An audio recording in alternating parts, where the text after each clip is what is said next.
Tout d'abord, bonjour à tous et bienvenue au webinaire Les travailleurs sociaux et les pratiques prostitutionnelles, présenté par Les Rosa. Nous aurons deux intervenants, Aide, l'association qui accompagne les TDS, et le sociologue Laurent Milito, pour nous donner une approche sociologique sur le milieu. Normalement, on avait un troisième intervenant, l'OS, l'association, mais qui n'a pas pu assister à ce webinaire. Mais donc, mes camarades vont les présenter. Pour vous donner un peu le contexte, nous sommes 7 étudiants d'éducateurs spécialisés des Tchari et nous avons choisi le milieu de la prostitution. Et nous avons constaté que en fait, le milieu était très diversifié, tant par la multiplicité des pratiques que par les personnes qui l'exercent. De la prostitution subie avec l'immigration et le proxénétisme, la prostitution de fin de mois, la prostitution contre un service, par exemple contre un logement, la prostitution estudiantine, mais aussi les TDS, les travailleurs du sexe, qui revendiquent leur choix de cette profession. Maintenant, je vais laisser la parole à Lise et Johanna qui vont vous présenter le cadre législatif.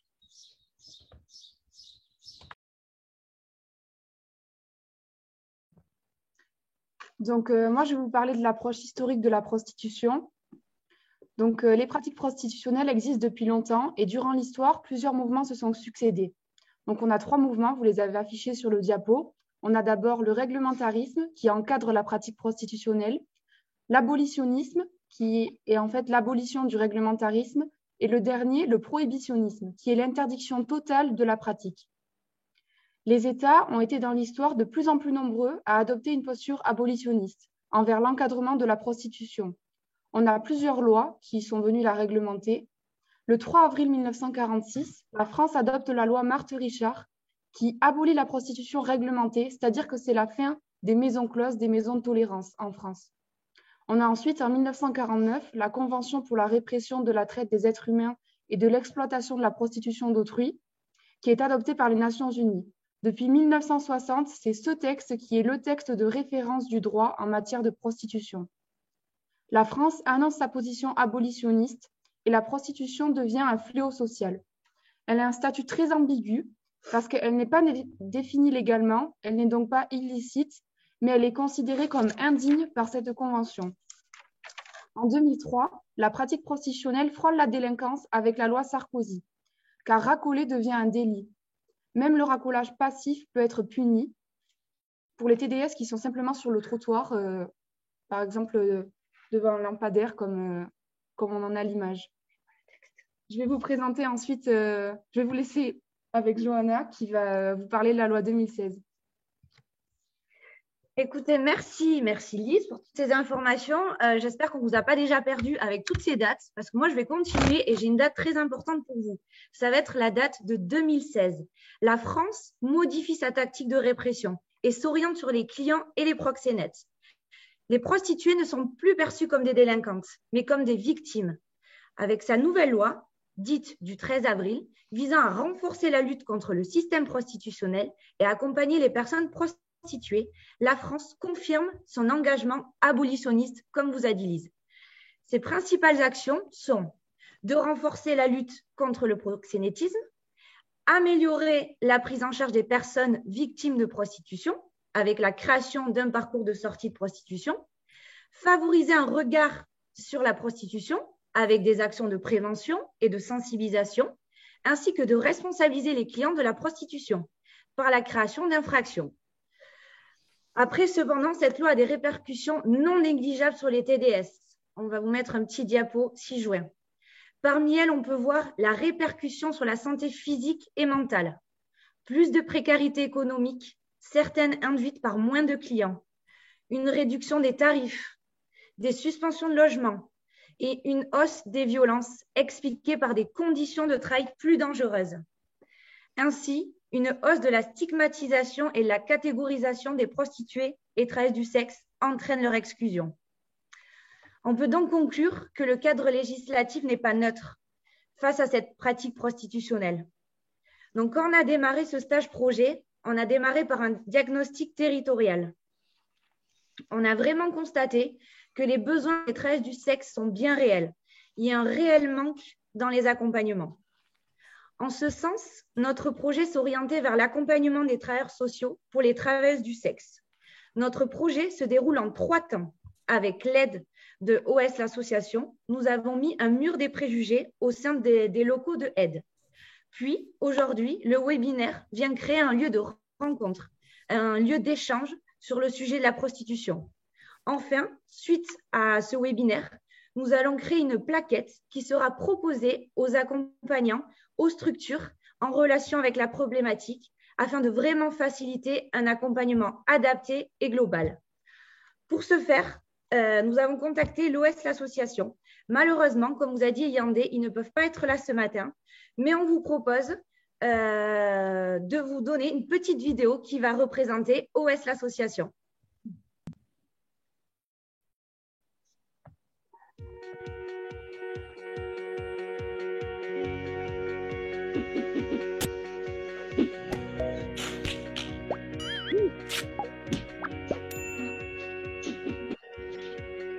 Bonjour à tous. Et bienvenue à OS l'association. Basée à Villeneuve-sur-Lot. Ici, on crée des outils et des événements participatifs Destinés à entretenir le lien social à partir de projets artistiques. Toujours dans un esprit de rencontre, en 2013, j'ai été invité à un déjeuner au groupe d'entraide mutuelle de Villeneuve-sur-Lot par l'association Entraide et vous. Et c'est suite à une question, finalement une remarque de l'un d'eux qui m'a dit « mais moi je suis schizophrène et j'en ai marre parce qu'à chaque fois qu'on entend parler de schizophrène à la télé ou à la radio, c'est forcément me faire en série. » C'est parti de là. Qu'est-ce qu'on pourrait faire pour justement que les gens ils arrêtent de juger sans savoir. Sur cette idée, un collectif s'est rassemblé et a donné naissance à OS l'association. Et c'est en 2015 que le premier médicament anti-préjugés, baptisé Préjugix 200 mg, est sorti officiellement. C'est le Préjugix 200 mg. Absolument. On verra qu'il y a bientôt le 400 mg qui arrive sur le marché. Et donc à l'intérieur, on ouvre, il y a bien sûr la notice, comme dans tout médicament, qui explique finalement le pourquoi de cette boîte. Qui est très importante. Voilà. Et ensuite, vous avez des petits rouleaux comme ceci. Voilà, je vais en prendre un ou deux. Voilà. Qui sont des notices par préjugés. Absolument. Donc là, si je prends le rose, on est sur le Préjugix dépression. Oui. Avec d'un côté les préjugés traités et de l'autre côté quelques explications sur cette maladie qu'est la dépression. Voilà. C'est ça. Hein. Par les personnes concernées, on insiste un petit peu là-dessus parce que c'est ça qui en fait la spécificité. C'est eux qui ont écrit cette notice. Absolument, ce sont leurs témoignages. Quand on va partager une boîte, dans la mesure où on traite de 9 thématiques différentes, on va aussi partager la cause de 8 autres associations, et 8 autres thématiques. Alors on va les citer justement, pour pas qu'on s'arrête sur deux. Il y a le handicap physique, la dépression, les seniors, famille de malades psychiques, le handicap mental, les jeunes, les violences conjugales, la reconversion professionnelle et l'homosexualité. Le 10 décembre 2016, OS l'association a organisé une grande journée de distribution sur l'ensemble du Lot-et-Garonne ainsi que sur la ville de Périgueux. Cette manifestation s'est adressée au grand public, pharmaciens, lycéens, étudiants, ainsi qu'au tissu associatif et culturel. Et même les petits peuvent y participer. En 2 ans, grâce à la mobilisation de nos adhérents, OS a organisé plus de 150 manifestations de ce type dans tout le territoire, comme par exemple les distributions de boîtes en pharmacie, des préjugés sportifs,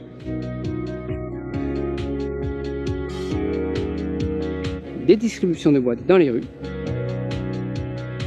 ou alors comme des journées de sensibilisation en Dordogne le 6 décembre 2017. Beaucoup de partenaires publics et privés nous ont rejoints dans cette aventure.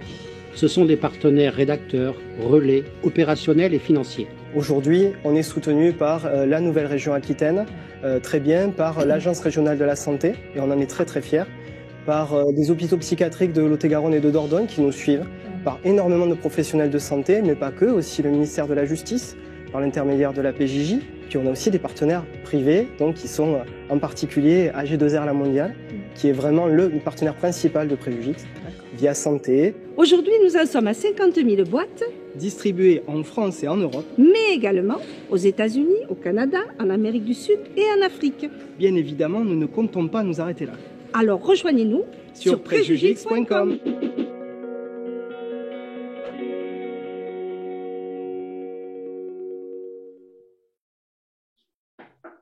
Merci Emma du coup pour ce partage. Donc là, c'était la présentation de OS l'association et on a décidé de choisir 2 vidéos de témoignages des personnes qui ont...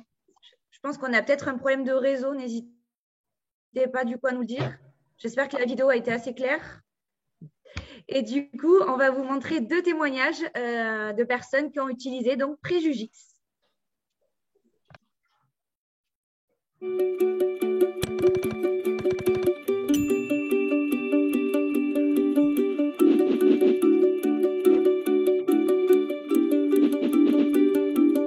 Noël Dupré, je travaille au centre social du Hameau, à la ville de Pau. Ça rentrait dans tout le cadre de la lutte contre les discriminations et nous avions une ouverture plutôt familiale. Donc toutes les couches des générations étaient possiblement touchées, c'est ce qui nous intéressait. En fait, nous l'avons installé sur la banque accueil, donc toutes les personnes qui souhaitent peuvent l'avoir gratuitement. Et nous avons fait beaucoup d'ateliers différents de mise en boîte pour pouvoir expliquer en quoi consiste la démarche. Ce qui est intéressant, c'est justement toute cette discussion qui sont normalement un peu tabous. Merci pour ce témoignage. Découvrez d'autres utilisations sur notre chaîne YouTube OS l'association. Et maintenant, il ne manque plus que la vôtre. Alors, rejoignez-nous sur prejugix.com.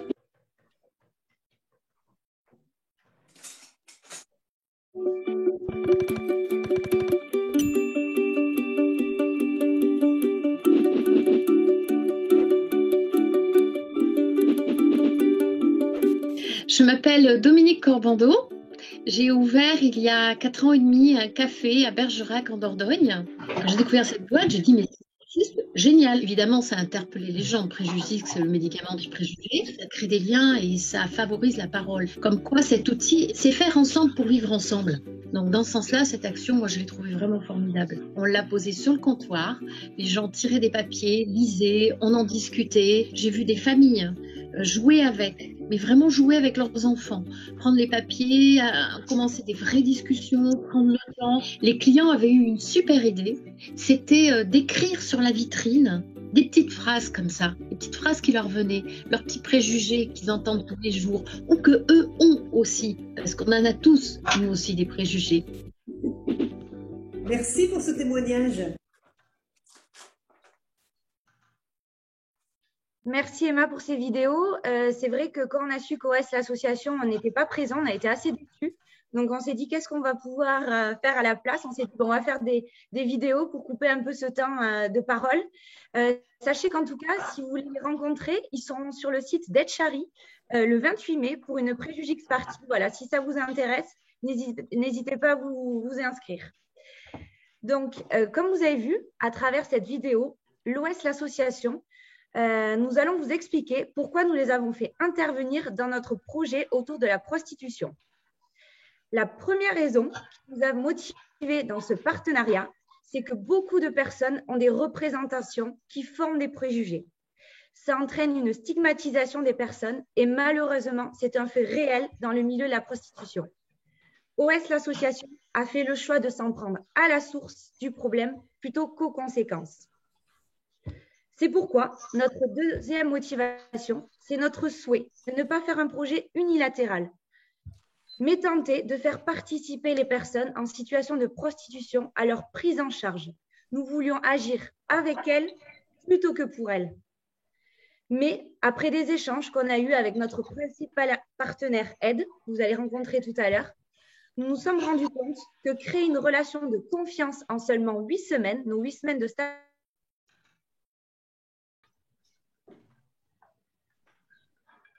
a coupé. Ah, vous m'entendez plus? Les joies du direct. Non, là c'est bon. C'est bon, c'est bon. Ok, est-ce que vous avez besoin que je reprenne ou vous m'avez suivi? Je ne vous ai pas perdu, j'espère. Non. On va reprendre en phrase avant, je pense. Reprenez juste les 2 dernières phrases, à partir du moment où c'était trop court en 8 semaines pour créer du lien. Donc, Ok, donc du coup, le stage projet était sur 8 semaines. Donc nous, on aurait effectivement souhaité pouvoir rencontrer les TDS, mais ce n'était pas possible. Faute de temps, ça met du temps du coup pour créer ce lien, donc on n'a pas pu. Donc on s'est dit, qu'est-ce qu'on fait? Donc du coup, c'est pour cette raison que le mur des préjugés est né. C'est un support que nous avons installé dans le bureau de aide, dans les locaux de aide de Pau, afin de recueillir la parole des TDS. Cela nous a permis donc de récupérer les préjugés qu'elles ont reçus ou entendus dans leur quotidien et qui vulnérabilisent ce public. L'idée principale, c'était de déconstruire les représentations pour commencer un vrai accompagnement. Nous voulons utiliser le savoir des personnes concernées pour les transformer en un réel accompagnement, un réel outil pour les accompagnants. Maintenant, je vous remercie déjà pour votre écoute et je vais laisser la parole à Anne-Laure, du coup, qui va présenter l'association Aide. À toi, Anne-Laure. Hello, bonjour tout le monde. Vous m'entendez bien? C'est bon? Oui. Alors, je m'appelle Anne-Laure, je travaille à l'association Aide depuis quelques années. Je vais vous faire une petite présentation de la structure. Donc, on est une association nationale issue de la lutte contre le sida. On est né en 1984. On compte à peu près 76 lieux de mobilisation partout en France. Et on travaille aussi à l'étranger dans une union d'ONG qui s'appelle Coalition Plus. On est représenté à peu près dans plus de 35 pays.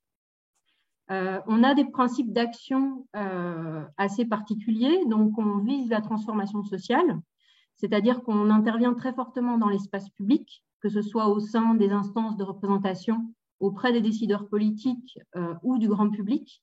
Le but, c'est de faire bouger les lignes, faire bouger les réglementations, les lois, pour avoir un meilleur accompagnement possible des personnes qui sont malades ou vulnérables au VIH et aux hépatites.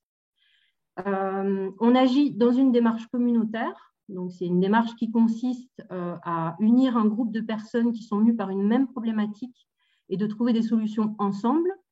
Comme c'est le secteur de la santé, on va parler de santé communautaire. En concernés aussi, nos équipes sont constituées de personnes concernées par les problématiques dont on s'occupe. On vise l'empowerment, c'est-à-dire c'est la capacité du pouvoir d'agir. Donc, c'est le renforcement du pouvoir d'agir. C'est rendre plus autonomes les personnes. On vise la santé globale. Donc, la santé, ce n'est pas que la santé physique, c'est aussi la santé psychologique et la santé sociale. Et alors, on travaille avec ce qu'on appelle la réduction des risques. C'est très important, la réduction des risques. C'est un petit peu la colonne vertébrale de notre boulot. C'est-à-dire qu'on est là pour limiter au maximum les risques et les dommages. Par exemple, on travaille avec des usagers de drogue. Pour autant, on ne vise pas l'abstinence. Ce n'est pas un but en soi. Ça peut l'être, mais ce n'est pas un but en soi. Ce qu'on veut, c'est limiter au maximum les risques de contamination, d'overdose, les risques sanitaires, mais aussi les risques sociaux et économiques. Alors, on a différents outils pour contre la contamination au VIH et aux hépatites. Donc, il y a la réduction des usagers de drogue. On distribue du matériel stérile pour éviter les contaminations. On fait également du dépistage rapide, ce qu'on appelle le TROD, au VIH et à l'hépatite C. Donc, vous pouvez venir vous faire dépister dans nos locaux. C'est extrêmement rapide. En une demi-heure, vous pouvez avoir un résultat. On peut faire des accompagnements, ce qu'on appelle la PrEP. La PrEP, c'est le traitement de la trithérapie qu'on peut donner à des personnes qui ne sont pas malades du VIH pour empêcher justement la contamination. Ça se fait évidemment avec un suivi à l'hôpital, avec un infectiologue. On a aussi le traitement post-exposition, qui est quand même souvent ignoré, et pourtant c'est très important parce que si vous avez pris un risque important, vous pouvez aller aux urgences à l'hôpital et ça vous permet d'éviter de contracter la maladie. Et alors, il y a aussi autre chose qui est assez ignoré, c'est ce qu'on appelle le TASP, c'est le Treatment as Prevention, c'est le traitement comme prévention. Ça veut dire que les personnes qui sont séropositives au VIH, à partir du moment où elles sont sous traitement et qu'elles ont une bonne observance de leur traitement, donc qu'elles le prennent correctement, elles peuvent avoir une charge virale indétectable. Et ça veut dire qu'elles ne transmettent plus la maladie, même si elles ont des rapports sexuels sans protection. Ça, c'est nos outils dans la lutte contre le VIH. On les utilise auprès de différents publics. Donc, comme je vous disais, on travaille avec les usagers de drogue. On a ici à Pau ce qu'on appelle un CARUD. C'est un centre d'accompagnement pour les usagers de drogue. On fait 3 permanences par semaine où on peut les accueillir dans nos locaux et leur distribuer du matériel de consommation stérile. On a une permanence en santé sexuelle où on peut proposer du dépistage ou donner du matériel de réduction des risques sexuels comme des préservatifs ou répondre aux questions si les gens ont besoin d'informations. On travaille en maison d'arrêt aussi auprès des détenus, que ce soit en atelier collectif ou en entretien individuel pour des suivis.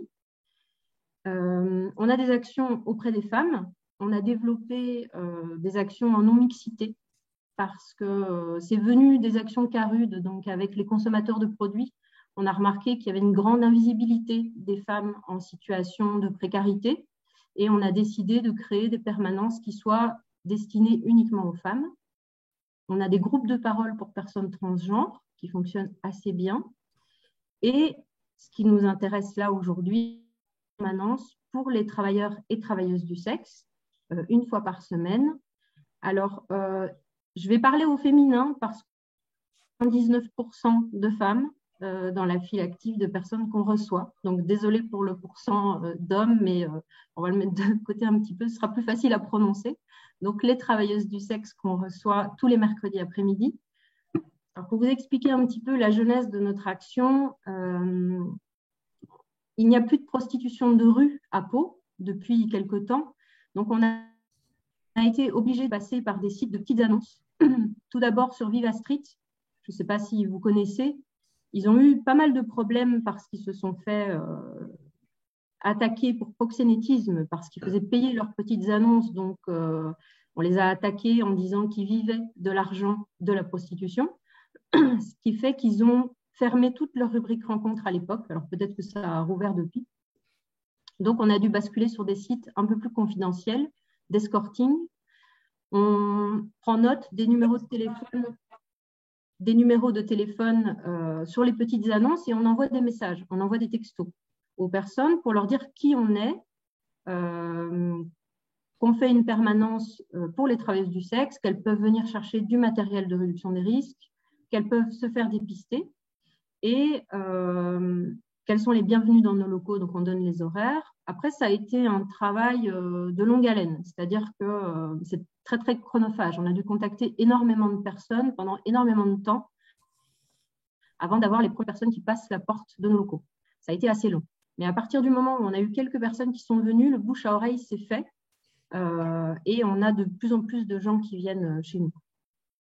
Donc, nous, on leur propose du dépistage, elles peuvent prendre des préservatifs, on peut les accompagner pour des problèmes administratifs ou s'il faut les accompagner vers des professionnels de santé. Et depuis peu, on propose aussi des cours de français.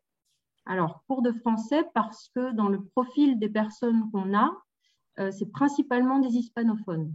C'est probablement géographique, mais on est à la frontière avec l'Espagne et en fait, on a des personnes qui viennent d'Amérique latine, qui transitent par l'Espagne et qui arrivent chez nous.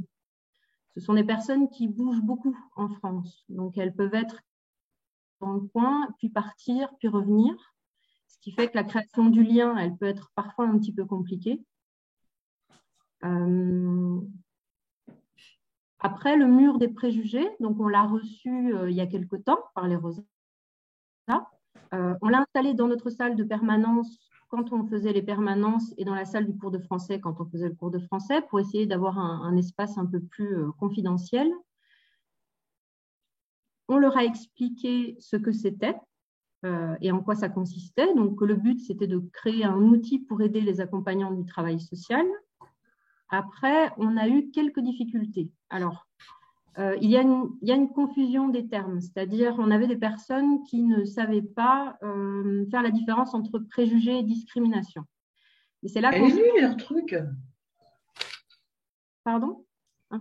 J'ai cru que quelqu'un posait une question. Non ? Je continue. Donc, on s'est rendu compte qu'il y avait un problème par rapport à la compréhension du terme et aussi qu'il y avait une échelle de priorité peut-être. C'est-à-dire chez les personnes qu'on reçoit, la priorité, c'est peut-être plutôt la discrimination. Et en l'occurrence, on a relevé pas mal de discriminations liées à leurs origines ou au fait qu'elles ne parlaient pas français et à la sécurité.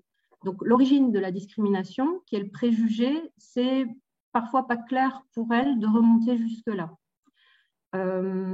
C'était un peu les limites du mur, mais nous, on l'a trouvé vraiment très intéressant, mais on aurait aimé l'avoir plus longtemps. C'est-à-dire que, comme les personnes précédentes l'ont expliqué, c'est un public avec lequel on a vraiment besoin de créer une relation de confiance, en grande partie parce qu'elles sont en plus étrangères, donc elles ne parlent pas français, elles sont un peu déracinées, elles sont un peu méfiantes vis-à-vis des structures de travail social, et ça aurait valu la peine peut-être de l'étaler sur une période de plusieurs mois, voire créer un groupe de travail peut-être et avoir des échanges qui se font. Je pense que ça aurait été très riche de voir ce qui serait ressorti de ça. Mais ça aurait mérité d'être, oui, étalé sur une plus longue durée. Alors, si vous voulez, je peux vous lire un ou deux témoignages qui sont ressortis pour que vous compreniez, pour illustrer ce que je suis en train d'expliquer. Donc, on a une personne qui nous dit « Je te raconte de mon point de vue cette vie qui n'est pas facile du tout. On fréquente des personnes difficiles. On doit trop endurer. La situation est plus difficile à chaque jour. Je crois que c'est le cas pour toutes les personnes qui font ce travail. Il y a des gens qui profitent de notre situation et qui nous humilient parfois. Par exemple, l'appartement nous empêche de cuisiner, sinon elle nous coupe Internet. Ça n'a rien de facile, mais on doit continuer à travailler. Dans mon cas, j'ai un fils qui est malade et je suis seule avec cette responsabilité. » Donc, on comprend bien, quand on lit ce témoignage, qu'il y a une discrimination de la part des personnes qui les accompagnent, qui sont près d'elles, autour d'elles, que ces personnes profitent quelque part de leur situation et que c'est né aussi du contexte législatif. C'est-à-dire on a des personnes qui se cachent, qui sont marginalisées. Ça vient surtout de ce contexte-là. On a un autre témoignage. Alors, je me sens discriminée dans mon travail. J'ai l'impression que je ne pourrai pas trouver un travail. Pour la langue, je n'arrive pas à parler français. Je sens que je ne peux pas sortir les mots pour parler et que je n'arriverai pas à parler avec mon assistante sociale. J'ai reçu beaucoup d'aide pour mon estime de soi. J'ai peur d'avoir des problèmes avec la police, mais avec l'appartement que je loue actuellement, je me sens un peu mieux protégée. Voilà, donc je pense que ça illustre assez bien le fait qu'il y a un problème de sécurité qui est en partie issu donc du cadre législatif. Elle parle de la police ou des gens qui profitent d'elle, justement. Donc, comme je disais tout à l'heure, c'est plutôt là que se situe leur priorité, en tout cas. C'est les conséquences de ces préjugés. Pour elles, c'est un peu compliqué de remonter à la source. Voilà, je ne sais pas si vous avez des questions. Moi, j'en ai une, oui.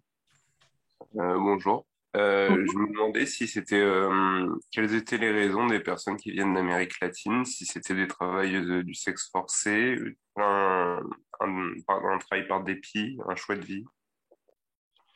Alors, nous, on travaille avec des travailleuses du sexe qui sont indépendantes, j'ai envie de dire, voilà. Donc, qui ne sont pas issues de réseau ou de la traite.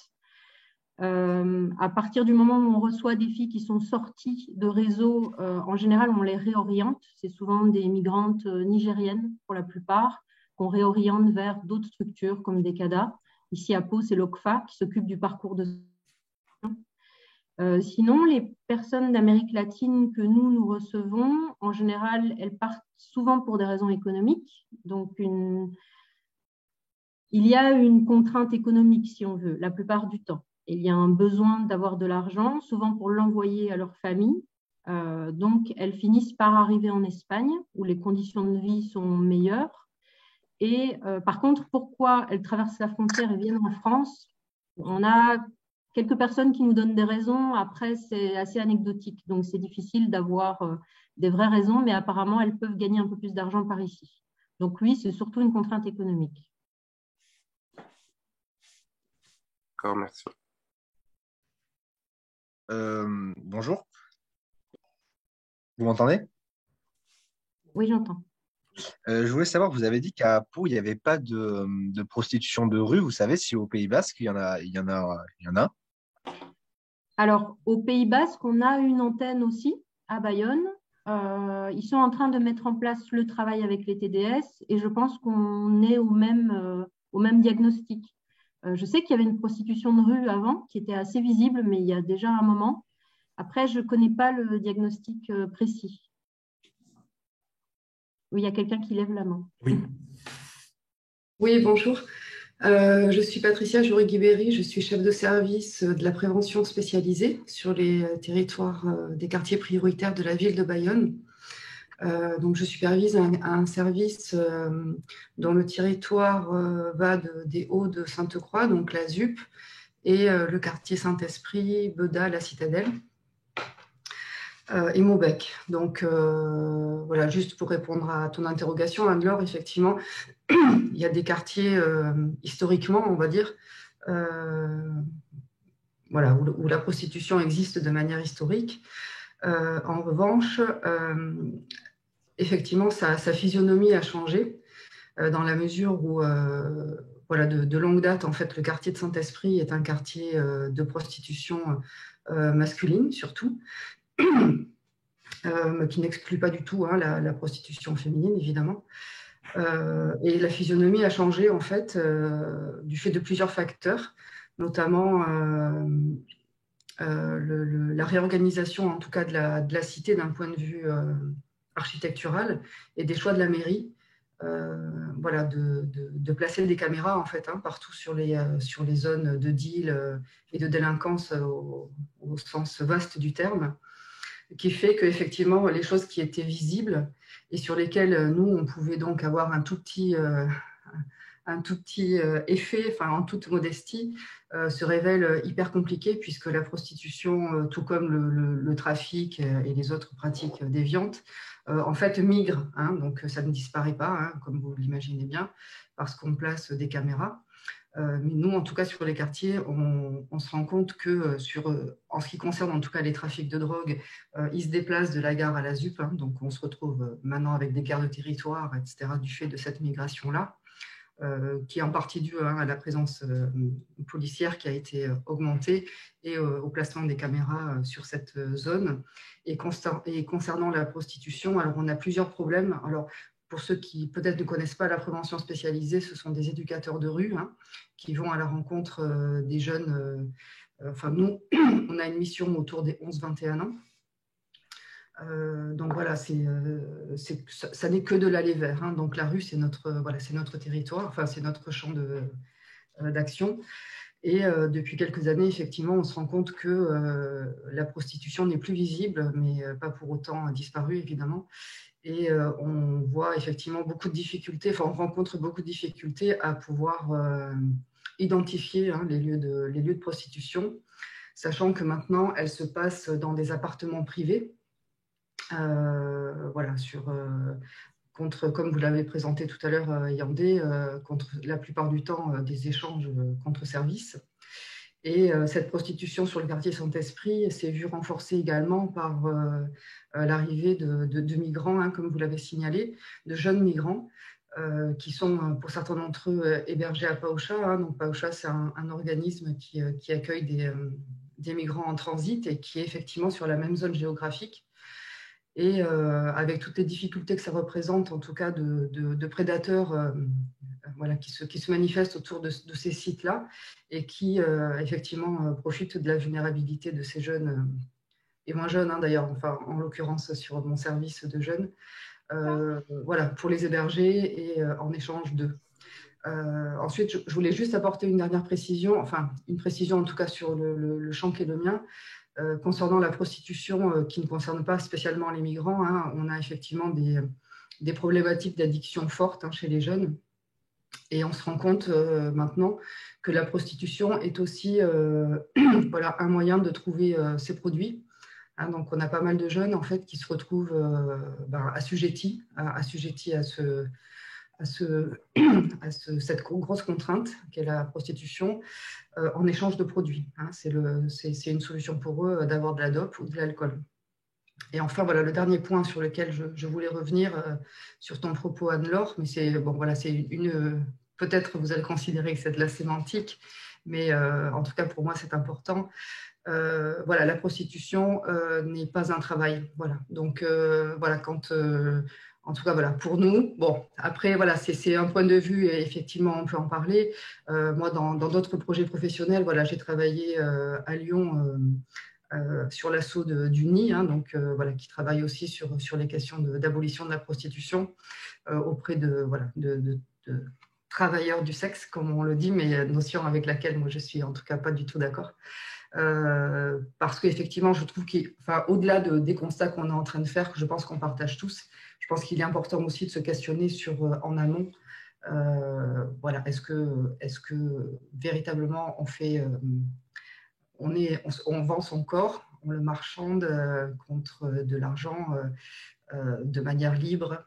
Mais voilà, je sais que c'est un débat profond, mais voilà, il me semble important, en tout cas, au moins avec des étudiants dont c'est le corps d'études, de réfléchir un peu aussi en amont sur la qualification, en tout cas, de la prostitution et sur les causes un peu plus systémiques, en tout cas, d'accès de pratiques prostitutionnelles. Voilà, merci. Merci beaucoup, Patricia, du coup, pour cette intervention et toutes ces infos enrichissantes. Anne-Laure, est-ce que vous voulez rajouter quelque chose avant qu'on passe à Monsieur Melito? Oui, forcément. Sur le dernier point donc, de Patricia, on n'est évidemment pas d'accord avec la façon dont travaille le NI. Après, on ne va peut-être pas rentrer dans un long débat aujourd'hui, mais nous, on rencontre principalement des personnes qui considèrent que c'est leur travail, qu'en l'occurrence, elles ne vendent pas plus leur corps que si elles faisaient un boulot compliqué et épuisant à l'usine. Le truc, c'est qu'on s'est permis aussi de laisser les gens s'exprimer et de oui, j'entends. Je termine, mais de définir la façon dont elles considèrent leur occupation professionnelle. Il existe aussi un syndicat des travailleurs et travailleuses du sexe avec lequel on travaille beaucoup. Après, je sais qu'il y a des divergences d'opinion. Pour nous, à partir du moment où on parle de réseau, on va parler aussi de traite et d'esclavage, mais en l'occurrence, ce travail du sexe, il existe, il est revendiqué par des personnes et on estime qu'on n'a pas le droit, nous, de dire aux gens, de les définir, voilà, et de dire que non, elles sont forcément victimes. C'est elles qui l'ont décidé. Voilà, cette qualification. Après, je comprends bien, hein, surtout si vous avez travaillé au NI, je sais qu'entre le NI et nous, il y a quelques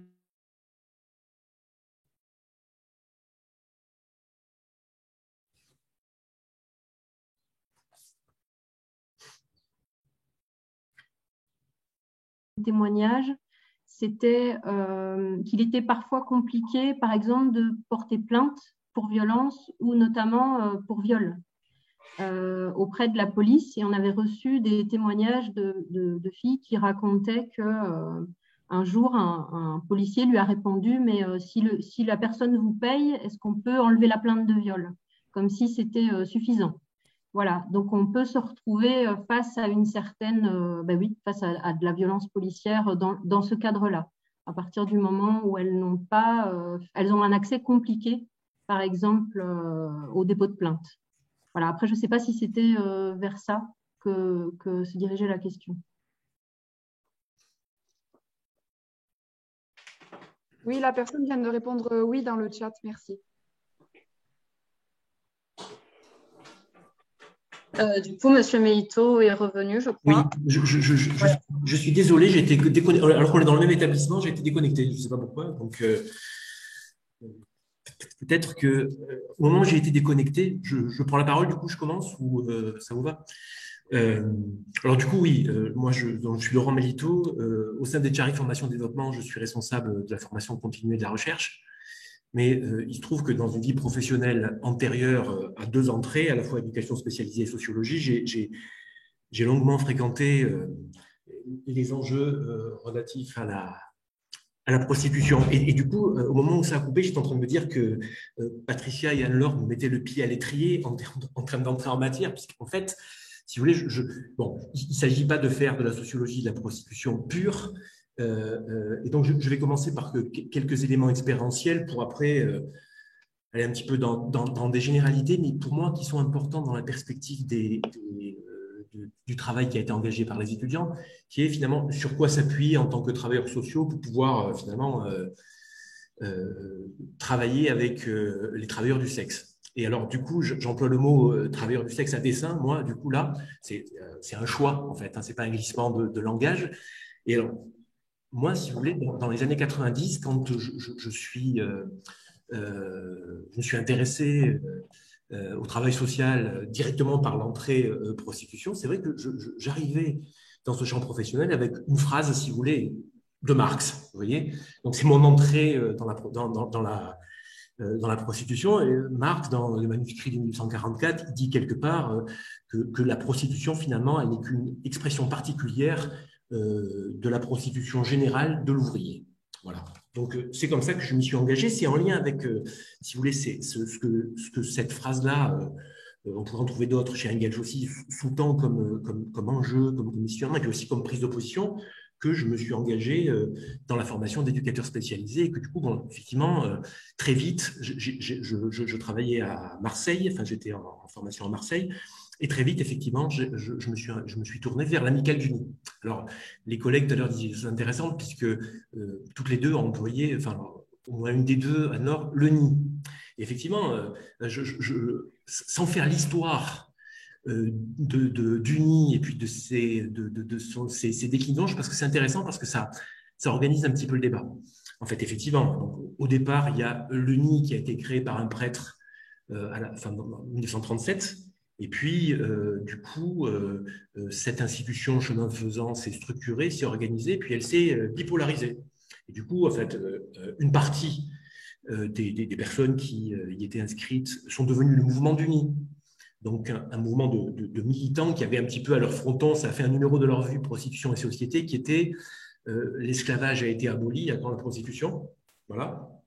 Et puis l'Amicale du Nid, donc l'institution nationale d'accompagnement des personnes qui se prostituent, que j'ai fréquentée à Marseille, mais qui a les antennes à Paris, à Toulouse, à Montpellier, à Lyon aussi, puis il me semble à Nancy ou à Dijon, je ne sais plus. L'accompagnement social dans des institutions assez classiques, dans des types d'institutions assez classiques de notre champ professionnel, CHRS. Et du coup, si vous voulez, moi, quand je suis arrivé dans cette institution, j'étais très vite un peu perdu. Voilà. Et du coup, ça me permet de rentrer dans ce que j'avais envie de partager avec vous. J'étais un petit peu perdu parce que j'arrivais avec ce que je racontais tout à l'heure, avec cette orientation. Et je suis arrivé dans une institution qui, à sa tête, donc là, je veux dire du point de vue idéologique, en fait, avait un point de vue concernant la prostitution qui était sur le registre quand même alors je ne vais pas dire du misérabilisme parce que ce serait exagéré, mais en tout cas, une approche de la prostitution centrée sur finalement, ou en très grande partie centrée sur la dimension psychopathologique. Premier point, donc les personnes qui se prostituent sont des personnes qui sont en très grande partie malades. Et alors du coup, après, on pourra s'interroger sur les causes de cette maladie, en fait, voilà, qui préexistent à la prostitution ou qui sont, j'allais dire, que la prostitution fait flamber ou que la prostitution génère. Voilà. Bon. Et avec un terreau social de personnes qui sont en très grande partie défavorisées qui soutient ce constat-là. Alors, du coup, moi, j'étais un petit peu en difficulté parce que d'abord, c'était une institution où, premièrement, on avait beaucoup de mal à définir la prostitution. C'est difficile de définir la prostitution. Aujourd'hui, si vous trouvez une définition claire de la prostitution, c'est compliqué, vous voyez. Parce que si on prend, vous voyez, tout à l'heure, je me livrais un petit peu à l'exercice, si on prend pratique sexuelle vénale, par exemple, vous voyez, très vite, effectivement, comment dire, on arrive à toute une série de contradictions, en fait, vous voyez.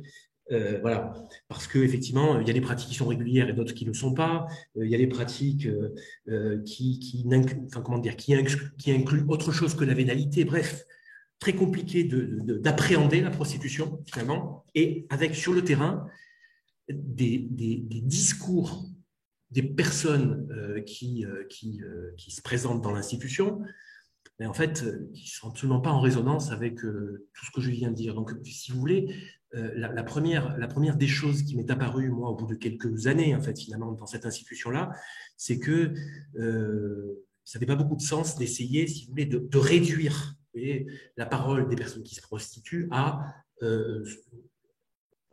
son versant victimisant, son versant psychopathologique, parce que, si vous voulez, ça avait des effets assez violents sur le quotidien avec ces personnes-là, puisqu'effectivement, si on était, oui, je le dis à gros traits, de manière peut-être un peu caricaturale, il y a toute une théorie, si vous voulez, qui a relativement irrigué ces pratiques professionnelles, qui était sur le registre d'une personne qui se prostitue et qui revendique sa prostitution, non pas comme la panacée ou un idéal de vie, mais comme une activité qui lui permet, au regard du jeu de possibles qui s'ouvre à elle, au regard de sa situation sociale, qui lui permet finalement de moins mal vivre que si elle s'engageait dans une autre forme d'activité au regard des possibles pour elle, telle qu'elle visualise.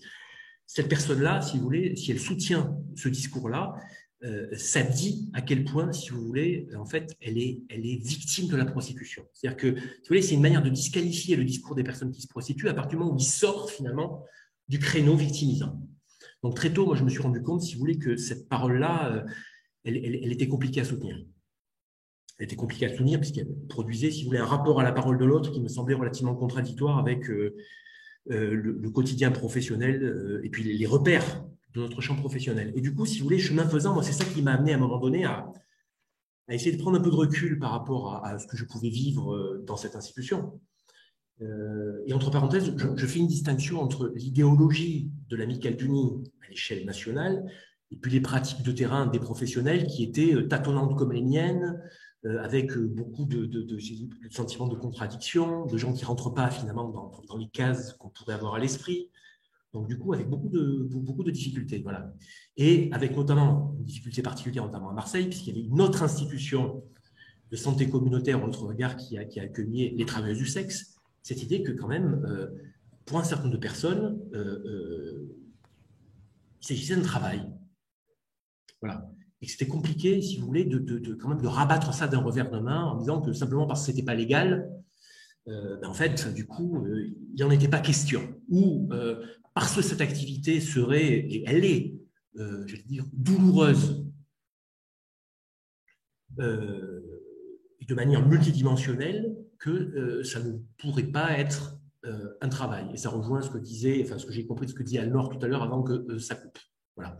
Donc, du coup, moi, si vous voulez, c'est tout ça, en tant qu'éducateur spécialisé, qui m'a donné envie à un moment donné de prendre un peu de recul et du coup, d'essayer de repérer finalement les référentiels qui sous-tendent, qui irriguent le champ alors, du travail du sexe ou de la prostitution. En fait, bon, voilà, en tout cas, pour le coup, là, pour aujourd'hui, on va dire, on s'est compris avec toutes les contradictions et toutes les tensions que ça génère. Voilà. Et donc, du coup, si vous voulez, je me suis livré. C'est des choses sur lesquelles, enfin, ce que je vais dire là, c'est des choses que j'ai notamment, enfin, que j'ai publiées. Mais du coup, il m'a semblé important, si vous voulez, de repérer ces référentiels parce que même si vous voulez, ils ont été dominants, les 4 que je vais présenter, ils ont été dominants successivement, ça ne veut pas dire, si vous voulez, qu'ils ne cohabitent pas. Et pour moi, si vous voulez, ces référentiels, ils servent de cadre, de décryptage aux travailleurs sociaux, si vous voulez, de leur pratique professionnelle. En tout cas, ils ont de l'influence sur leur pratique professionnelle, c'est-à-dire qu'ils le veuillent ou non. Et du coup, il m'a semblé plus important, si vous voulez, d'aller y voir quelque chose pour, si vous voulez, mieux maîtriser, j'allais dire, l'univers référentiel, multidimensionnel dans lequel moi j'étais impliqué en tant qu'éducateur spécialisé. Voilà. Alors du coup, de manière assez schématique, de mon point de vue, si vous voulez, on pourrait dire que les référentiels, il y en a 4. Alors le premier, je l'ai présenté tout à l'heure, hein, il a été longtemps central et de mon point de vue, même s'il peut moins se manifester de manière explicite comme tel, il est encore important dans notre champ professionnel et dans la manière de concevoir la prostitution, c'est celui qui considère la prostitution comme une pathologie. Voilà.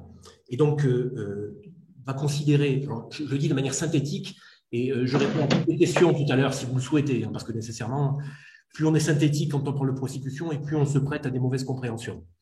Donc, du coup, en fait, le premier, effectivement, de ces référentiels, il définit la prostitution, il indexe la prostitution sur le registre de la pathologie. Et donc, il se réfère aux personnes prostituées en termes d'inadaptation psychosociale, on peut dire ça comme ça. C'est le discours dominant, de mon point de vue, des années 80. Et du coup, le concept, si vous voulez, pour moi, qui illustre le mieux, c'est un concept qui a été vulgarisé, construit et vulgarisé par un médecin qui s'appelle Judith Trincart et qui a proposé de parler de décorporalisation concernant, pour désigner les conséquences de la répétition des actes sexuels non désirés et des modifications physiques et psychiques qui correspondent au développement du coup de troubles sensitifs qui affectent le schéma corporel, le rapport à l'autre et le rapport au monde de la personne. Oui, bon, voilà. Pendant très longtemps, ça a été un schéma qui a été opératoire et moi, quand j'étais éducateur spécialisé à l'hôpital du Nid, c'était un registre explicatif qui était régulièrement mobilisé par les professionnels. Et comme je l'ai dit tout à l'heure, du coup, ce référentiel, bien sûr, qu'il s'est étoffé de facteurs socio-économiques, évidemment, parce qu'on ne pouvait pas appréhender, on ne pouvait pas nier que la plupart des personnes que nous accompagnons étaient des personnes qui étaient profondément ancrées dans la précarité. Voilà. Donc, cette construction de la réalité prostitutionnelle, parce que c'en est une construction, elle mobilise massivement les représentations, de mon point de vue, misérabilistes, victimisantes et compassionnelles. Et du coup, elle mobilise, vous voyez, à une échelle sociale, la perspective que, effectivement, la prostitution est un fléau social. Voilà. Et que, du coup, les personnes qui y sont inscrites vivent finalement dans une zone de relégation sociale et morale. Donc ça, c'est le premier, si vous voulez, référentiel pour moi. Le second, donc il va cohabiter avec le précédent, le second référentiel, donc il s'élabore avec l'apparition et le développement du VIH. Donc la perception, si vous voulez, de cette maladie, son surgissement, le sentiment d'impuissance qu'elle génère, donc, va raviver un schéma qui date du 19e siècle, à l'endroit des personnes prostituées, comme vecteur d'infection sexuellement transmissible. À l'époque, au 19e siècle, c'était le péril vénérien. Et du coup, c'est le péril VIH. Et donc, les politiques publiques à destination des personnes prostituées ont été infléchies par cette alerte et les fantasmes qu'elle ravive. Et donc, les politiques publiques ont opéré un retour ou un virage, en tout cas, vers des contrôles sanitaires des personnes prostituées qui ont été instamment demandés par une partie des politiques. Et donc, cet épisode-là, si vous voulez, il va contribuer à la perte du monopole du travail social à destination des personnes prostituées par les associations abolitionnistes, dont j'ai parlé tout à l'heure, par exemple l'Amicale du Nid, au profit des institutions de santé communautaire qui existent partout en France. Il y en a une très célèbre à Lyon qui s'appelle Cabiria, et donc à Marseille, la ville dans laquelle je travaillais, c'était donc Autre Regard. Le troisième référentiel, qui lui aussi, si vous voulez, reconfigure finalement comme j'avais écrit, une fièvre collective du 19e siècle, c'est la traite. Donc, 19e siècle, c'était la traite des branches, qui a été largement documentée par les historiens, en fait. Voilà. Et donc, à la fin des années 90, ce sont les personnes d'Europe centrale et orientale et d'Afrique subsaharienne qui arrivent notamment en France et du coup qui ravivent ce schéma. Et donc la présence massive dans les rues de jeunes femmes en très très très grande majorité étrangères, du coup que l'on suppose, vous voyez, inféodées Alors, je dis supposer, pas pour dire que ça n'existe pas, mais pour dire que la question des réseaux de migration, des réseaux de prostitution contrainte, de mon point de vue, si vous voulez, sa complexité a toujours été sous-traitée. Voilà. Et du coup, au profit d'une représentation relativement binaire, si vous voulez, des choses, mais qui est sous-tendue par le modèle que je présente. Donc, c'est pour ça que je dis donc inféodé de manière supposée à des réseaux de proxénétisme et relayé à la saturation, en fait, par les médias. Voilà. Qui diffusent et cristallisent ce schéma de la traite des êtres humains. Donc, la jeune femme manipulée par les fausses promesses amoureuses ou professionnelles, abusée à l'endroit de sa naïveté, voilà, qui représente la quintessence de la victime. Et donc, la loi pour la sécurité intérieure, à laquelle il a été fait référence tout à l'heure, promulguée en 2003, une traduction partielle de la puissance d'action, voilà, de ces registres compassionnels, mobilisés de manière exacerbée, donc dans ce moment de fièvre, en fait. Voilà. Ce que je vous dis là, c'est des choses que j'ai en partie écrites dans un article en lien avec, en sciences politiques, la question des paniques morales. La prostitution est un champ propice, si vous voulez, à l'irruption comme ça de panique morale, avec un traitement, du coup, du même registre que la manière dont on traite les angoisses, en fait. Voilà. Le dernier référentiel, donc le plus récent, si vous voulez, dans ces manifestations publiques et politiques, alors je dirais que c'est là plutôt le répertoire de la lutte contre le patriarcat et celui de domination masculine. Voilà. Et la prostitution, là, elle y est définie comme une violence sexiste.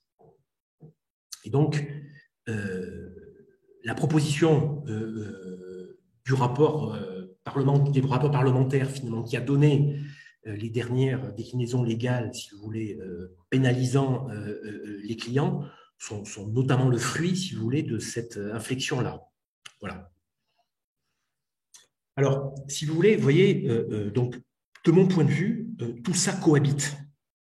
Tout ça cohabite et, qu'on le veuille ou non, et je trouve que les collègues tout à l'heure ont plus ou moins illustré, les pratiques professionnelles des travailleurs sociaux sont prises dans ces enjeux-là, et comme je le disais en introduction, le premier enjeu pour moi, c'est les avoir à l'esprit pour avoir du recul finalement sur ce qui se joue, voilà, dans le lien avec les personnes qu'on accompagne. Ça me semble, pour moi, le point le plus important. Voilà. Il y a un point sur lequel, si vous voulez, alors j'allais dire presque sans transition, je ne sais pas comment vous souhaitez qu'on aborde la question de, parce qu'on ne se l'est pas dit explicitement, comment on aborde finalement, parce que ça a été abordé par une des collègues tout à l'heure, les éventuelles inflexions que la prostitution par Internet pourrait apporter à notre compréhension de plus ancienne de la prostitution. Et qu'est-ce qu'Internet change à la prostitution, par exemple? C'est une question que je trouve importante parce que, si vous voulez, moi, c'est ça qui a, et après je m'arrêterai de parler, c'est ça qui a orienté, en tout cas, mon envie de recherche, c'est que en 2003, quand la loi pour la sécurité intérieure a été promulguée, et même avant, quand elle était, j'allais dire, dans les cuisines, l'institution dans laquelle j'ai été éducateur spécialisé, mais un très grand nombre, ont été très inquiètes sur les effets que cette loi pourrait avoir sur la prostitution de rue. Et du coup, c'est cette loi-là, finalement, qui, nous, à l'époque à Marseille, nous avait amené à aller voir vers Internet. Alors après, ce que moi, j'ai pu voir sur Internet, si vous voulez, du coup, après, est devenu sans rapport avec ce service-là, puisque je l'ai quitté à ce moment-là. En tout cas, je pense que le passage par Internet n'est pas neutre quand on veut réfléchir à ce qui se joue aujourd'hui pour les personnes qui se prostituent ou pour les travailleurs du sexe. Voilà. Je m'arrête là et je réponds aux questions si vous le souhaitez.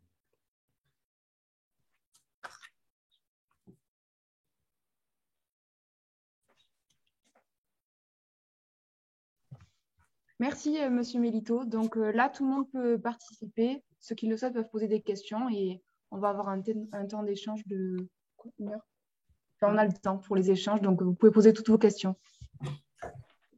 Et surtout que je me suis largement censuré parce que j'ai toujours peur de trop parler. Et du coup, Moi, j'ai une question. Très bien, monsieur, merci. En même temps? Oui, je vous en prie. Vas-y, Paul.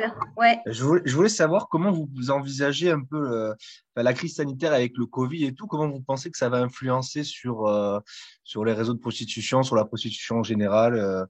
Voilà, vous voyez ça comment, vous, de votre œil d'expert? Vous posez la question à qui? À moi, alors. Je veux dire, justement, je n'ai aucune expertise, Paul, sur cette question-là, puisque depuis quelques années, je me tiens un peu plus à distance de ces questions-là. Et du coup, je ne. Vous voyez, ça serait, je veux dire, complètement dévoyé, je veux dire, le débat, de dire quelque chose qui serait, si vous voulez, relativement peu sourcé. Donc, je pense que, par contre, les collègues qui sont intervenus précédemment ont nécessairement beaucoup plus de recul là-dessus. Et je pourrais dire que des choses générales, ou des déplacements, si vous voulez, d'observations que j'ai pu faire il y a un certain nombre d'années, mais ce serait, je veux dire, déplacé de ma part. Voilà. Et par contre, je pense que les collègues précédentes ont nécessairement des éléments, en fait, de ce point de vue-là. Je peux apporter un élément de réponse, en tout cas, sur ce que nous, on a observé depuis le début de la crise sanitaire, justement, parce que le tout premier confinement a quand même créé quelque chose de très important, c'est-à-dire que nous, tout à coup, on n'a plus vu personne. Et les filles qu'on recevait ont arrêté de travailler, donc on a vu les sites de petites annonces se vider. On n'avait quasiment plus de contact. Alors, il y avait encore 1 ou 2 personnes qui venaient travailler, à savoir quand même que le tout premier confinement a été très, très anxiogène. C'est-à-dire que tout le monde était enfermé chez soi, on ne savait pas trop où on allait, ce que c'était comme maladie, etc. Donc, on a eu des personnes qui n'osaient plus, du coup, aller à la rencontre de l'autre.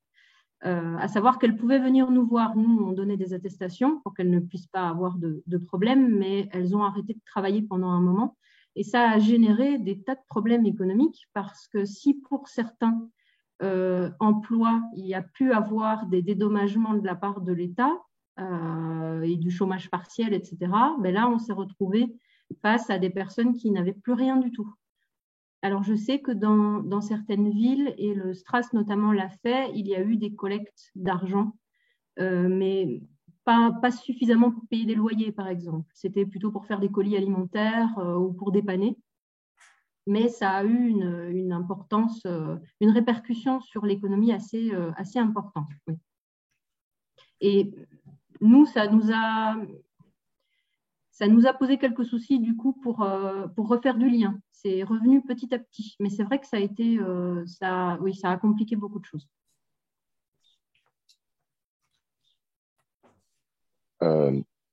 Continuer à répondre, je ne sais pas du tout au niveau local, mais au niveau en tout cas national, il y a eu aussi des réseaux de personnes représentantes des travailleurs et travailleuses du sexe, comme le compte Instagram par exemple, Tape de pute, qui ont fait des collectes de fonds en effet visant à différents sur lesquels les personnes pouvaient en plus de ça donner soit pour le logement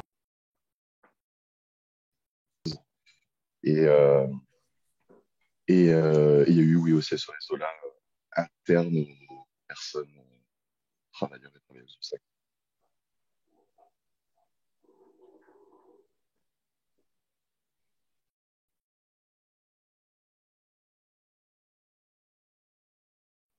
On ne t'entend pas très bien, Clément. Ah, mais je... on ne t'entend plus même. Du coup, Ah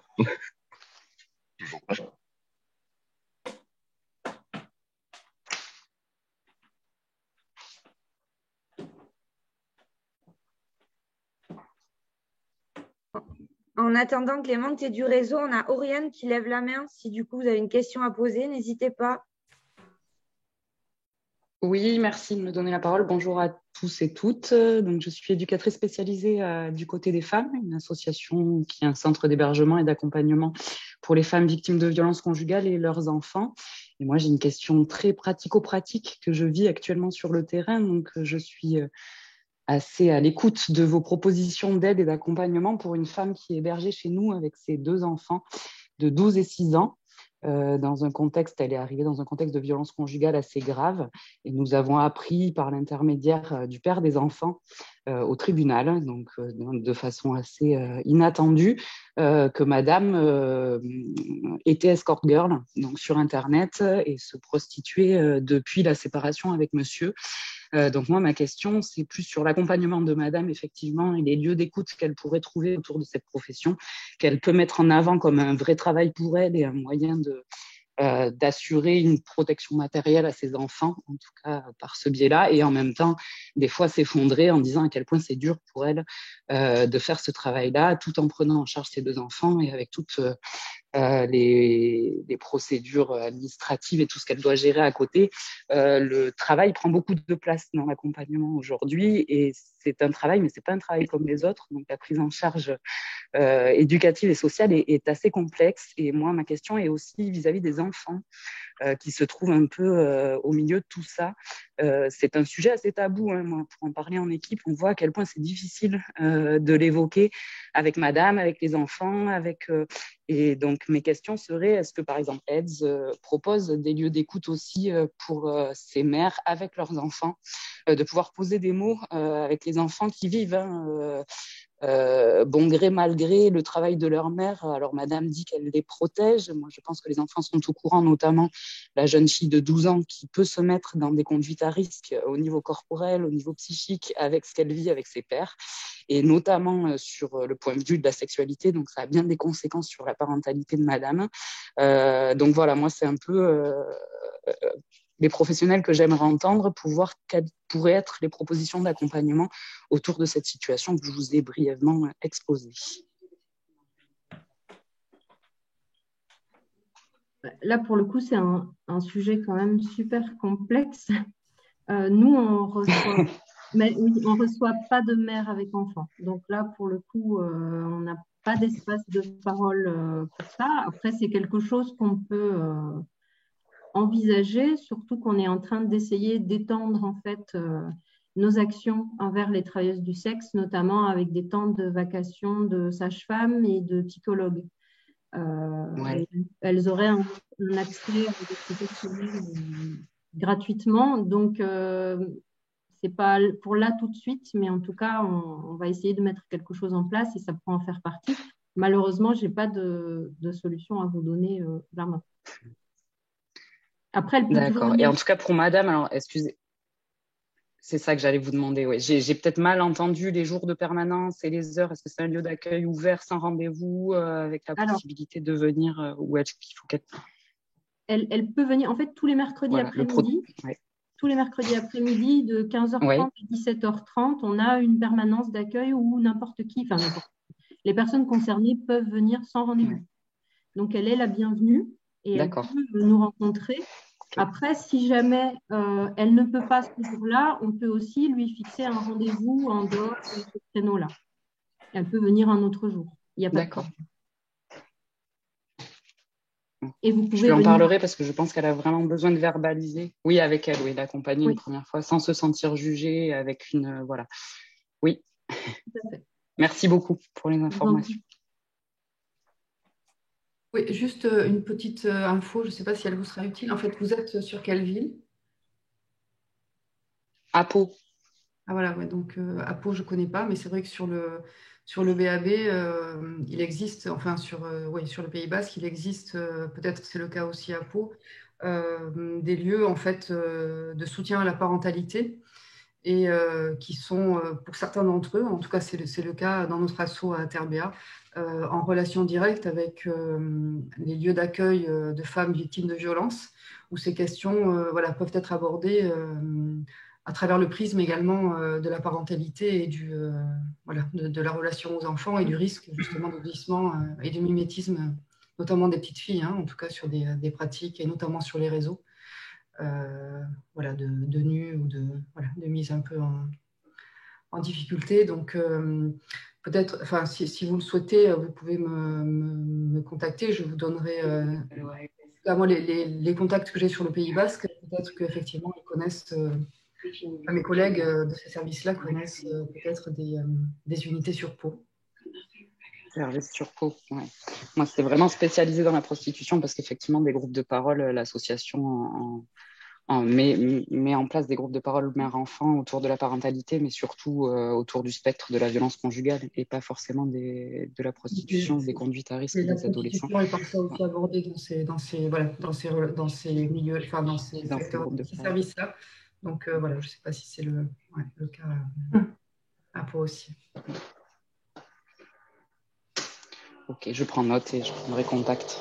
Merci beaucoup.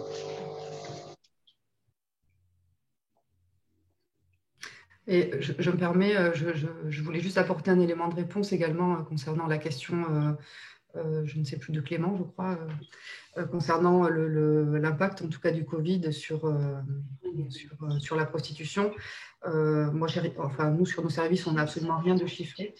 Mais on constate une migration aussi, une migration des pratiques, et autant dans la forme que dans le fond, notamment un rajeunissement des pratiques de prostitution et une inscription de ces pratiques, en tout cas sur le net.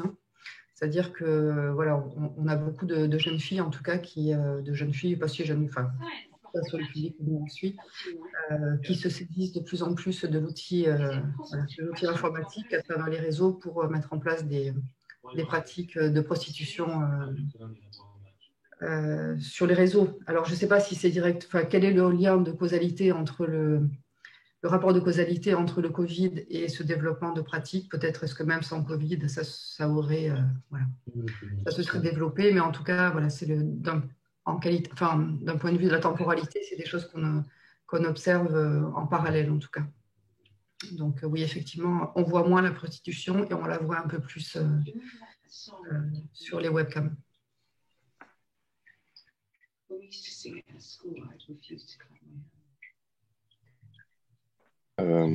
Est-ce qu'il y a des espaces de parole ouverts à toutes les personnes qui, via sur l'émergence d'Internet, il y a différentes formes de ventes qui se sont créées, comme la CAM, des sites de vente aussi de photos de pied ou des choses comme ça, qui au final peuvent se retrouver aussi dans les métiers de TDS, donc qui sont sur des aspects très spécifiques et où il n'y a pas forcément du tout de contact corporel. Est-ce qu'il y a du coup des espaces de... En fait. Ah. Ouais. Et Clément, tu peux l'écrire sur le chat pour que ça soit plus compréhensible. Moi, j'ai une question. Je ne sais pas si je peux parler.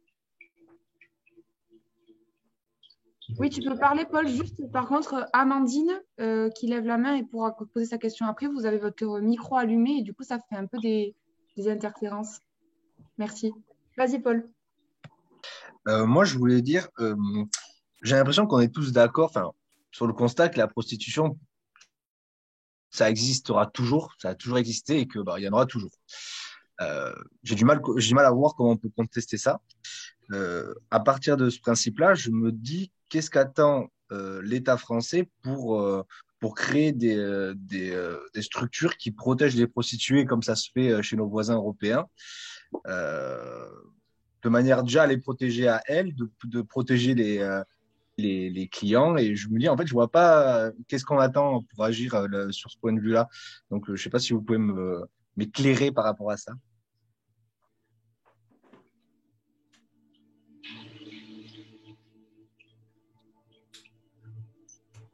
Il faudrait poser la question à l'État français de savoir pourquoi. Après, on est dans une situation super ambiguë de la part de notre législation parce que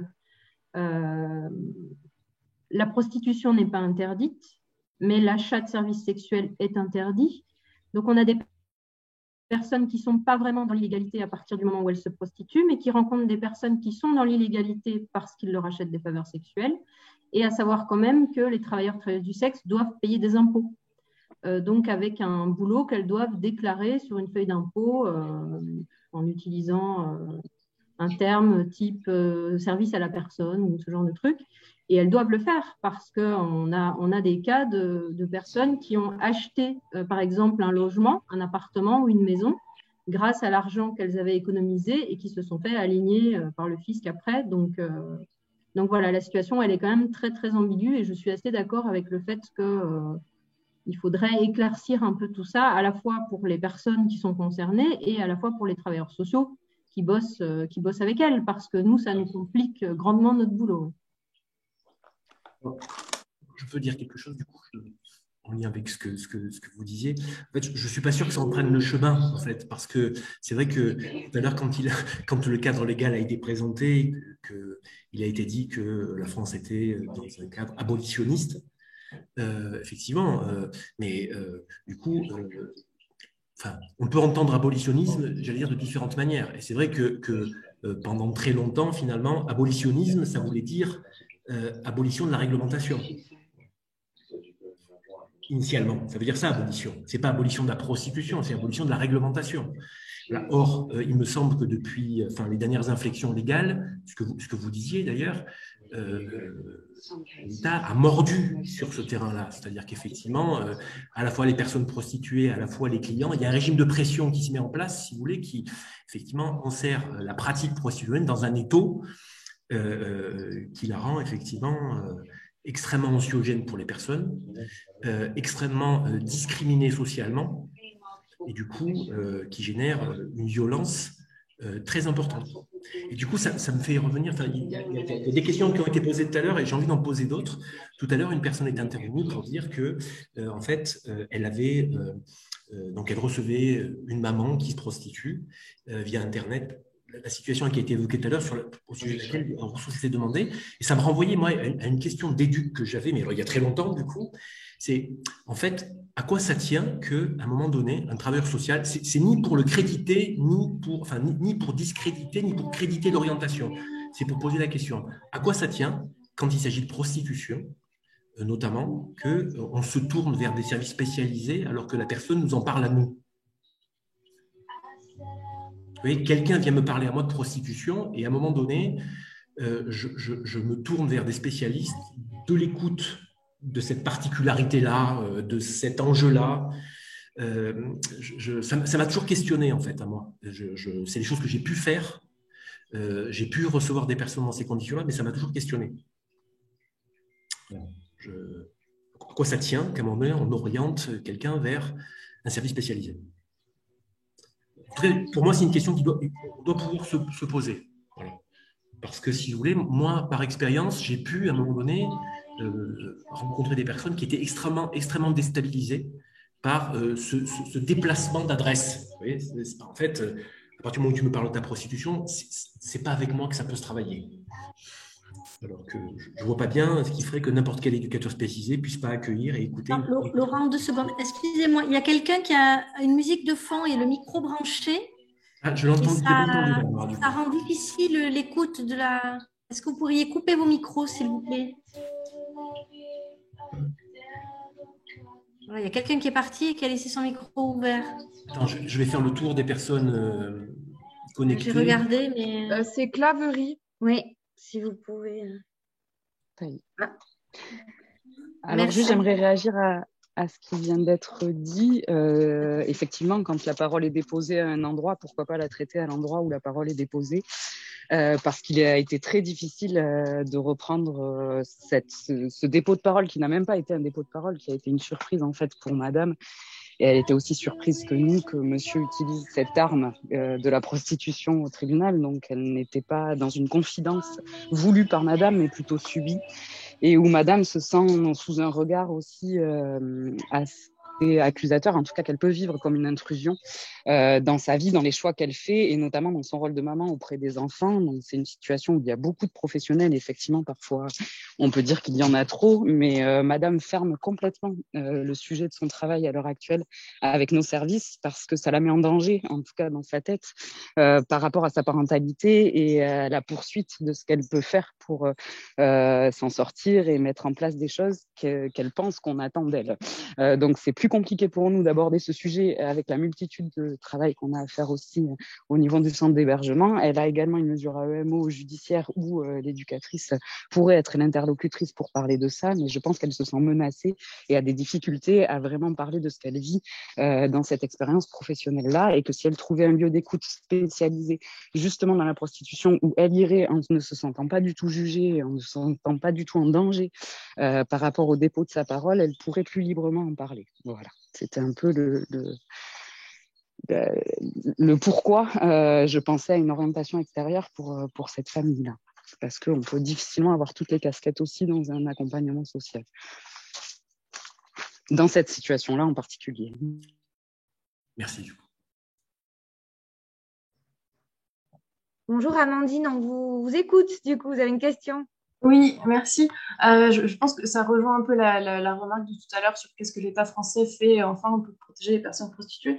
Et avant, Monsieur Milito, je vous remercie pour votre remarque sur les travailleurs sociaux qui, dès qu'ils entendent certains mots, ont tendance à orienter vers des services spécialisés. Moi, je travaille dans un service d'accueil de femmes victimes de violences, notamment sur un aspect thérapeutique, et le nombre de travailleurs sociaux qui décrochent leur téléphone pour nous appeler dès qu'ils entendent le nom violence, le mot violence, avec souvent une orientation qui n'est pas la bonne du coup.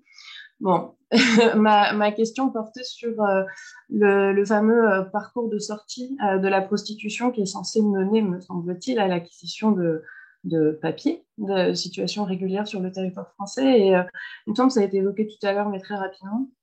Et je voulais savoir si c'était quelque chose que vous aviez étudié, le recours à ce dispositif et peut-être la précarité dans laquelle ça peut mettre les personnes, parce qu'il me semble que c'est le retour principal que j'en ai eu, c'est-à-dire qu'en fait, ça n'a pas franchement d'intérêt pour les personnes prostituées de recourir à ce dispositif, mais peut-être que je me trompe. Du coup, je ne sais pas si vous avez des remarques à faire ou des retours à faire sur ce sujet. Alors, du coup, de mon expérience à moi, Amandine, qui date, mais il y a des logiques qui valent, il me semble, vous voyez, qui valent toujours d'une certaine manière. Du coup, mon expérience à moi, puisque mon travail de recherche a porté sur les pratiques de l'escorting, donc c'est différent.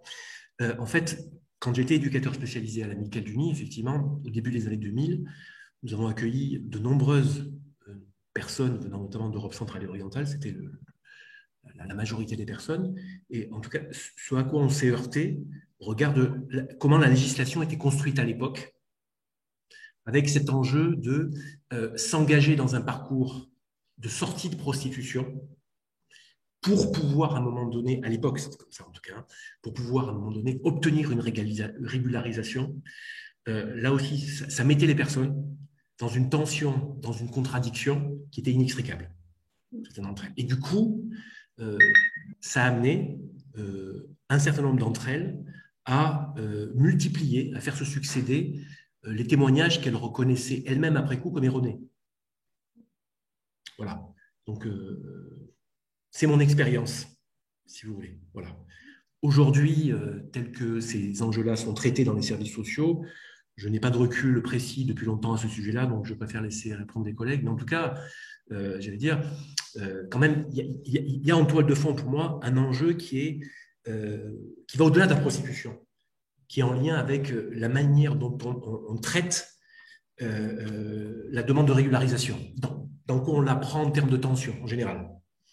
En particulier avec les personnes prostituées, on demande aux personnes de pouvoir négocier, c'est-à-dire de lâcher la prostitution. Donc à l'époque, c'était ça.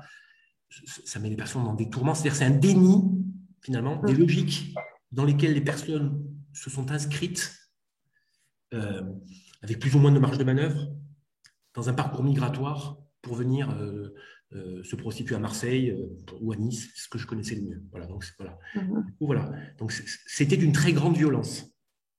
Après, on va pas faire un palmarès de qu'est-ce qui est le plus violent, la prostitution, la police ou le traitement légal de ces demandes-là, si vous voulez, mais en tout cas, c'était une très grande violence. Voilà ce que je peux en dire. C'est un dispositif qui s'inscrit dans tout un contexte politique aussi sur les droits des étrangers, les droits des femmes. C'est un peu plus global que ça, mais effectivement. Okay. Sur le territoire, c'est l'OCFA qui s'en occupe des parcours de sortie et on a correspondu avec eux dans le cadre de notre projet. on les a invités en tant qu'intervenants pour le webinaire, mais ils nous ont répondu qu'ils étaient en train de redéfinir les parcours de sortie, et donc ils trouvaient que c'était prématuré de venir parler de leur parcours de sortie ici, parce qu'ils étaient encore en train de les restructurer.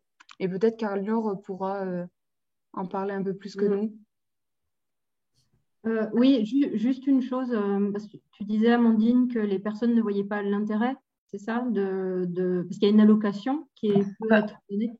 Pas forcément qu'elles ne voient pas l'intérêt, mais nous, ce qu'on constate, c'est que l'allocation qui est promise, nous semble-t-il, est presque moins importante que l'ADA, l'allocation à demandeur d'asile, et peut-être même moins importante que ce qu'elles peuvent gagner, entre guillemets, dans leur activité de prostitution, et qu'en plus, elles ont certaines obligations de dénonciation, etc., et que du coup, c'est pas forcément, c'est pas une question d'intérêt, mais que c'est pas forcément la voie qu'elles vont privilégier, en fait, et on ne sait pas trop en quelle mesure c'est leur intérêt ou pas.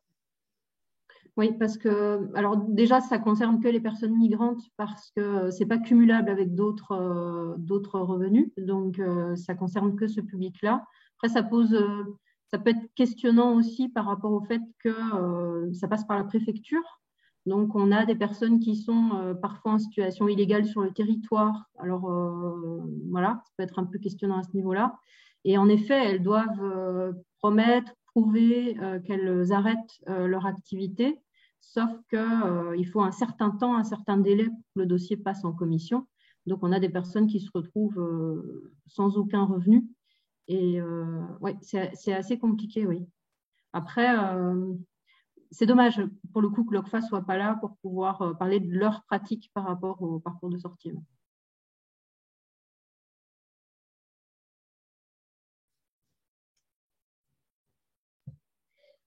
Azel, c'est à toi pour ta question.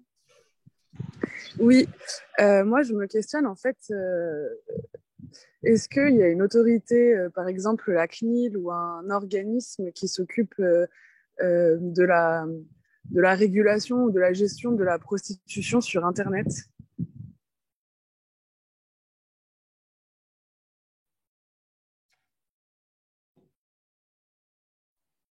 Alors, à ma connaissance, non mais enfin, juste un mot. À ma connaissance, quand je travaillais sur ces questions-là, que ce soit à Marseille ou à Paris, mais particulièrement à Marseille, puisque c'est la brigade de répression du proxénétisme que je connais le mieux, en fait, il y avait à l'époque un service qui enquêtait finalement sur les sites, pardon, sur les sites. Et du coup, tout à l'heure, quelqu'un a fait référence, je pense que c'est Anne-Laure, à Viva Street, c'est ça? Voilà. Effectivement, si on fait l'historique, c'est-à-dire, moi, quand j'ai commencé à faire mon travail de recherche avec les pratiques de l'électronique, aux années 2000, au début des années 2000, il y avait un panorama de sites qui, aujourd'hui, pour la très grande majorité, pour la quasi-totalité, à une exception près, n'existe plus. Mais quelqu'un qui voudrait faire le même travail que moi aujourd'hui se retrouverait devant tout autant de sites, mais nommés différemment, domiciliés ailleurs. Et du coup, la domiciliation permet quand même d'échapper, dans une certaine mesure, à l'accusation de proxénétisme aggravé, sous le coup duquel est tombé Viva Street. Il y a eu Missive, il y a eu Viva Street, il y a eu Escort Annonce, Escort Rendez-vous, toute une série de sites qui, dans les années 2000, étaient florissants, qui répertoriaient des milliers d'annonces et qui, aujourd'hui, ces sites-là n'existent plus. Voilà. Donc, du coup, à ma connaissance à l'époque, le travail était mené par les services de répression du proxénétisme. Alors, depuis, quand même, les personnes prostituées ou les travailleurs du sexe, mais j'aimerais bien qu'on revienne tout à l'heure sur cette histoire sur cette manière de dire ou pas, sur travail ou pas travail quand même, hein, parce que c'est un enjeu très important. C'est un enjeu très important qui va plus loin que juste le fait pendant une heure de s'écharper sur savoir si c'est un état ou pas. Ça pose des questions, en fait. Hein, dans la difficulté qu'on peut avoir parfois à aborder la question de la prostitution, du travail du sexe, le fait que ce ne soit pas un travail reconnu et que ce soit une activité déviante, donc une construction sociale, n'est pas neutre, en fait. Hein, voilà. Mais du coup, j'ai perdu le fil de ce que je voulais dire juste avant. C'est pas grave. Peu importe, en fait. C'est pas très important. Sauf si quelqu'un me redonne le fil avant ma 14e digression, mais voilà.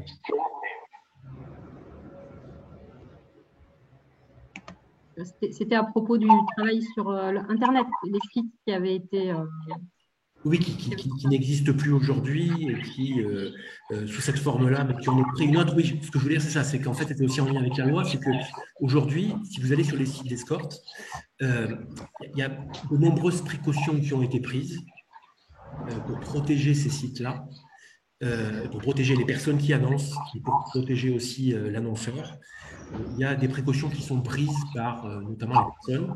C'est-à-dire que moi, quand je fréquentais ces sites-là il y a quelques années en arrière, les tarifs étaient régulièrement annoncés explicitement et il y avait toute une série d'indications comme ça qui étaient données qui ne laissaient pas d'ambiguïté sur le fait qu'il s'agissait bien d'une relation tarifée. Sur la fin de mon travail de recherche et sur ce que je peux voir de temps en temps quand je retourne y voir, il me semble que les personnes qui se prostituent, les travailleurs du sexe font beaucoup moins mention tarifs en euros et par exemple certaines traduisent en rose. Voilà, plutôt que 100 euros, elles disent 100 rose. Et puis, il y a des mentions légales qui sont imposées sur les sites, sur les annonces particulières, qui protègent les personnes qui cadrent, finalement, qui disent que c'est un site, finalement, ça équivaut à dire que c'est un site de rencontre. Et quelle que soit la teneur de la rencontre, finalement, à partir du moment où il est passé mention d'argent, ça relève par la suite de la vie privée. Et la mention précise est mise sur l'annonce de la personne, déposée sur le site, et du coup, ça verrouille relativement, si vous voulez, du point de vue des personnes, des escortes, le risque d'être incriminé. Clémentine, bonjour, vous avez votre micro. Est-ce que vous aviez une question peut-être? Non, non, pas du tout. J'avais pas fait attention, pardon. Ne vous inquiétez pas. On va lire du coup une question qu'avait Clément, parce qu'il n'avait pas de réseau. Est-ce qu'il y a des espaces de parole ouverts? Pardon Anne-Laure, allez-y. Non, c'est pas grave, je voulais juste rebondir sur la question précédente avant qu'on passe à la question de Clément qui est délaissée dans la fenêtre de discussion. Je suis désolée. Oui, alors j'ai perdu le fil aussi. Mais oui, comme disait Monsieur Melito, on a des personnes qui cachent du coup les tarifs sur les sites parce que c'est interdit donc de faire des petites annonces avec des prestations sexuelles tarifées.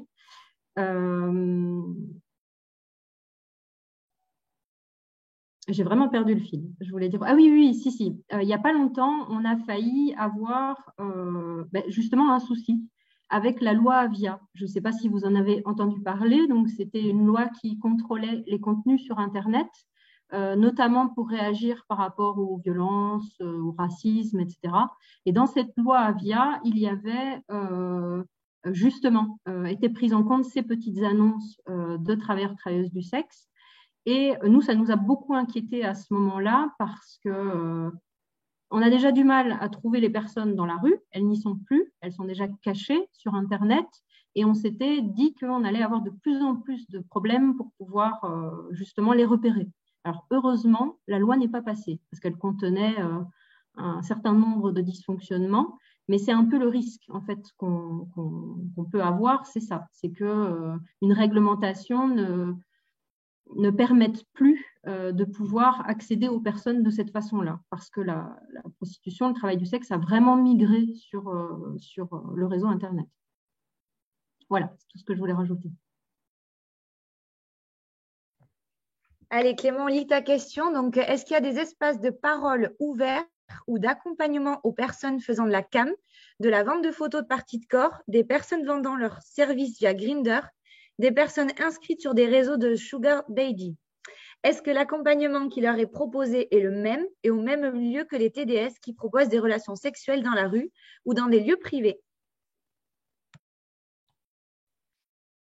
Alors, pour nous, on accueille toutes les personnes qui veulent venir. Donc, c'est vrai qu'on est aussi en contact avec des personnes qui font surtout de la CAM, surtout depuis le Covid. Je ne sais plus qui parlait de ça, mais c'est vrai qu'il y a des personnes avec le Covid qui se sont mis à faire de la CAM. Après, du coup, ça s'est un petit peu bousculé en termes de personnes qui proposaient ce genre de service. Après, l'accompagnement ne sera pas nécessairement le même en fonction de ce qu'elles font. C'est-à-dire à partir du moment où on a des travailleurs-travailleuses du sexe qui n'ont pas de relations sexuelles de contact, j'ai envie de dire, tout ce qui est réduction des risques sexuels ne s'applique pas. Donc, ce ne sera pas le même genre d'accompagnant. Mais après, elles sont les bienvenues chez nous pendant nos permanences, en tout cas. Et à ma connaissance, en fait, pour ce qui concerne du coup l'Amicale du Nid, notamment à Marseille et à Toulouse, les services qui, dans un premier temps, se sont déplacés de la rue vers les petites annonces et vers Internet concernant les escortes ont aussi élargi en fait leur perspective vers les sites, les pratiques, les enjeux que listait Clément. Voilà.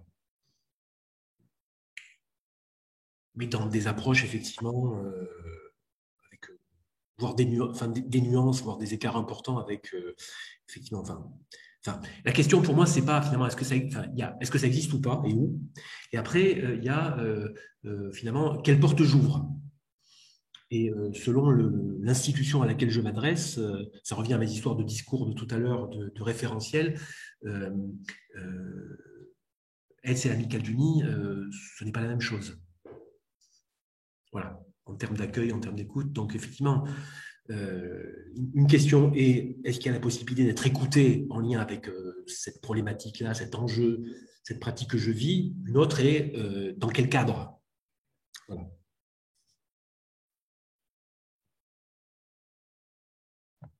Paul, c'est à toi. Ouais, j'avais une question. Je voulais savoir si la promotion canapé, c'était une forme de prostitution ou pas, selon vous.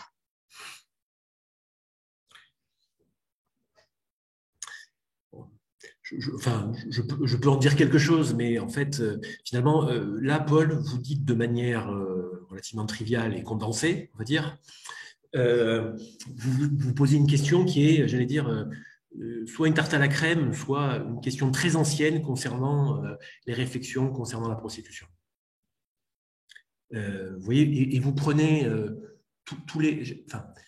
à partir du moment où on fait de la sociologie de la prostitution, je parle de sociologie parce que c'est ma discipline, mais enfin peu importe, en tout cas, à partir du moment où on fait de la sociologie de la prostitution, nécessairement à un moment donné, on en vient à cette histoire de définition dont je parlais tout à l'heure, et la difficulté à définir, et on lit toutes les personnes qui ont tenté de définir, et on en arrive toujours à, on arrive aussi à cette entrée en termes de définition qui est quelle est la ligne de démarcation, par exemple, entre le mariage et la prostitution?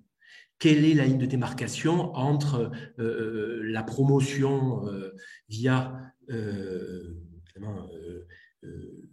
des pratiques sexuelles, la promotion professionnelle? Et du coup, ça revient à votre promotion canapé. Voilà. Vous voyez. Donc, du coup, si vous voulez, effectivement, comme je le disais tout à l'heure, qu'il me semble compliqué de définir là où commence et là où finit la prostitution, du coup, effectivement, dans une certaine approche, on pourrait répondre que ça en est. Surtout si je me réfère à ma phrase d'introduction tout à l'heure relative à Marx. Mais je ne sais pas du coup ce que les collègues et ce que les présents en pensent. Voilà. Voilà. Donc, c'est une question centrale, si vous voulez. Quelle différence entre, la question de quelle différence entre la prostitution et le mariage, à partir du moment où c'est un mariage familial, c'est un mariage, j'allais dire, social, économique, si vous voulez, quelle différence, effectivement, en tout cas, la question, pour moi, elle mérite d'être posée. La réponse n'est pas simple, mais la question mérite d'être posée. Je ne sais pas si on est dans le sujet, là. Pour moi, c'est plus du harcèlement ou des violences sexuelles, la promotion canapé, et ça tombe sous le coup de la loi, puisqu'il y a pas mal maintenant de situations où des femmes peuvent être amenées à porter plainte quand il y a un ascendant hiérarchique sur une personne qui est obligée de passer par un acte sexuel pour avoir une promotion. Donc moi, je pense que c'est pas... Enfin, on est sous le coup de la loi dans le cadre des... Je ne sais pas si c'est les violences sexuelles ou le harcèlement sexuel, ou en tout cas, le Code du travail le régit maintenant de façon claire. Donc, je ne pense pas... Enfin, pour moi, en tout cas, la mener là, comme ça, par rapport à ce qu'on vient de définir, ça ne me paraît pas être dans le débat actuellement. Mais peut-être que... Enfin, c'est intéressant ce que tu dis, Barbara, parce qu'effectivement, la question légale, enfin, le prisme légal dit quelque chose, effectivement, tu vois. Mais pour moi, ça circonscrit pas définitivement le problème, tu vois. Parce qu'effectivement, il y a toutes les personnes, si toi ou moi, demain, on a le sentiment d'être... Enfin, en tout cas, on se sent amené, si tu veux, sur ce terrain-là par... notre employeur, on ira peut-être sur le registre de la légalité, si tu veux, mais des fois les choses, les relations, les enjeux sont un peu plus diffus, tu vois. Et du coup, la question c'est comment on traite les choses quand, si tu veux, pour employer des mots avec lesquels je ne suis pas très à l'aise, mais qui vont parler à tout le monde, quand il y a quelque chose de l'ordre, dans un rapport de domination, tu plonges dans un rapport de domination quelque chose de l'ordre du consentement. Je suis prudent en fait, hein, dans une relation de domination, mais rapport de consentement, si tu veux, du coup, la question de la légalité, elle ne va pas nécessairement se présenter, ça va se vivre, si tu veux, tu vois, voilà. Et du coup, la question, c'est comment on qualifie ça, si tu veux, tu vois. Et au regard de la difficulté qu'on a à définir prostitution, il y a de nombreux chercheurs qui, à un moment donné, notamment une ethnologue italienne qui s'appelle Paola Tabet, tu vois, qui a travaillé sur un concept qui s'appelle le continuum des échanges économico-sexuels. De mon point de vue, elle rangerait dans ce continuum l'intervention de Paul, tu vois, voilà. Donc du coup, effectivement, je ne crois pas que la loi, ça soit c'est une réponse, effectivement, et c'est clair, tu vois, mais c'est pas la réponse à tout ce qui se passe, si tu veux, tu vois, parce que il y a une très grande partie de ces situations qui rentrent pas dans le prétoire. Notamment, mais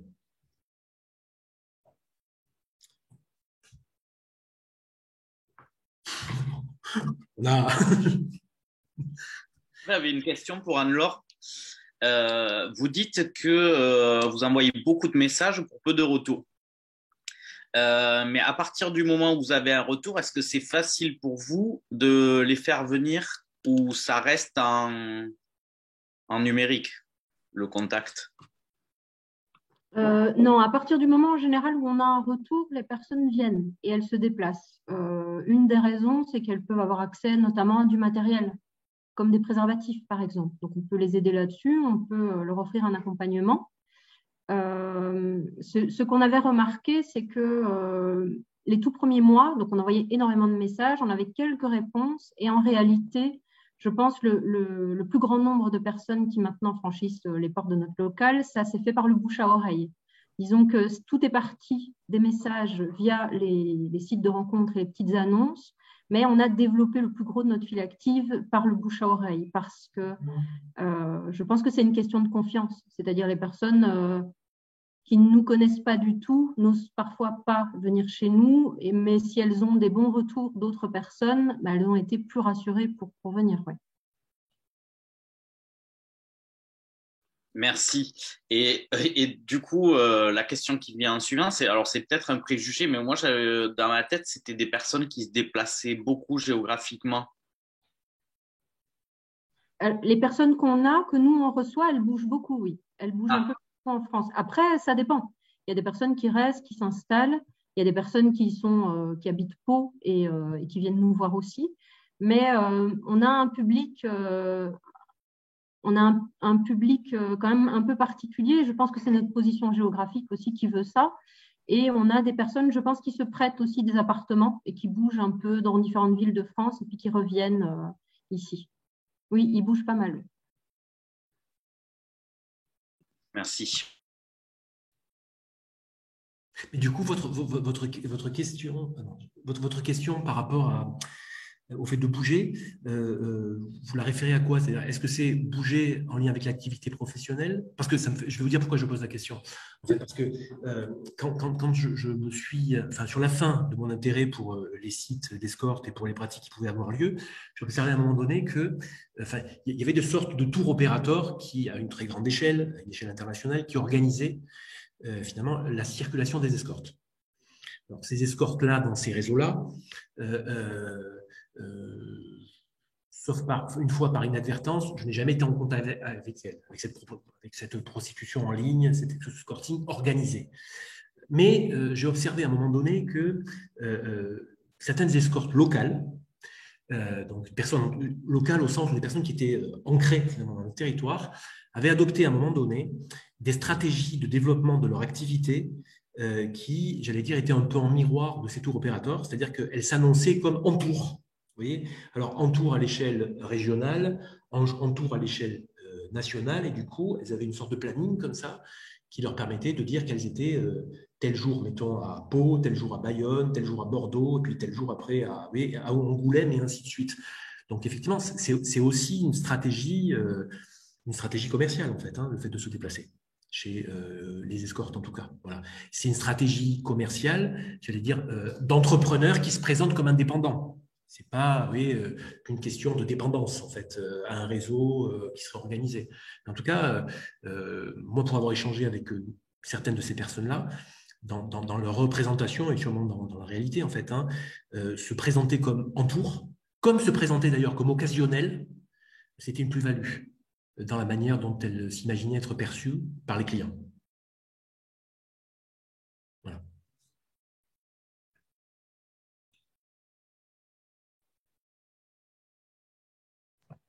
Est-ce que quelqu'un a une dernière question, du coup, avant de conclure ce webinaire?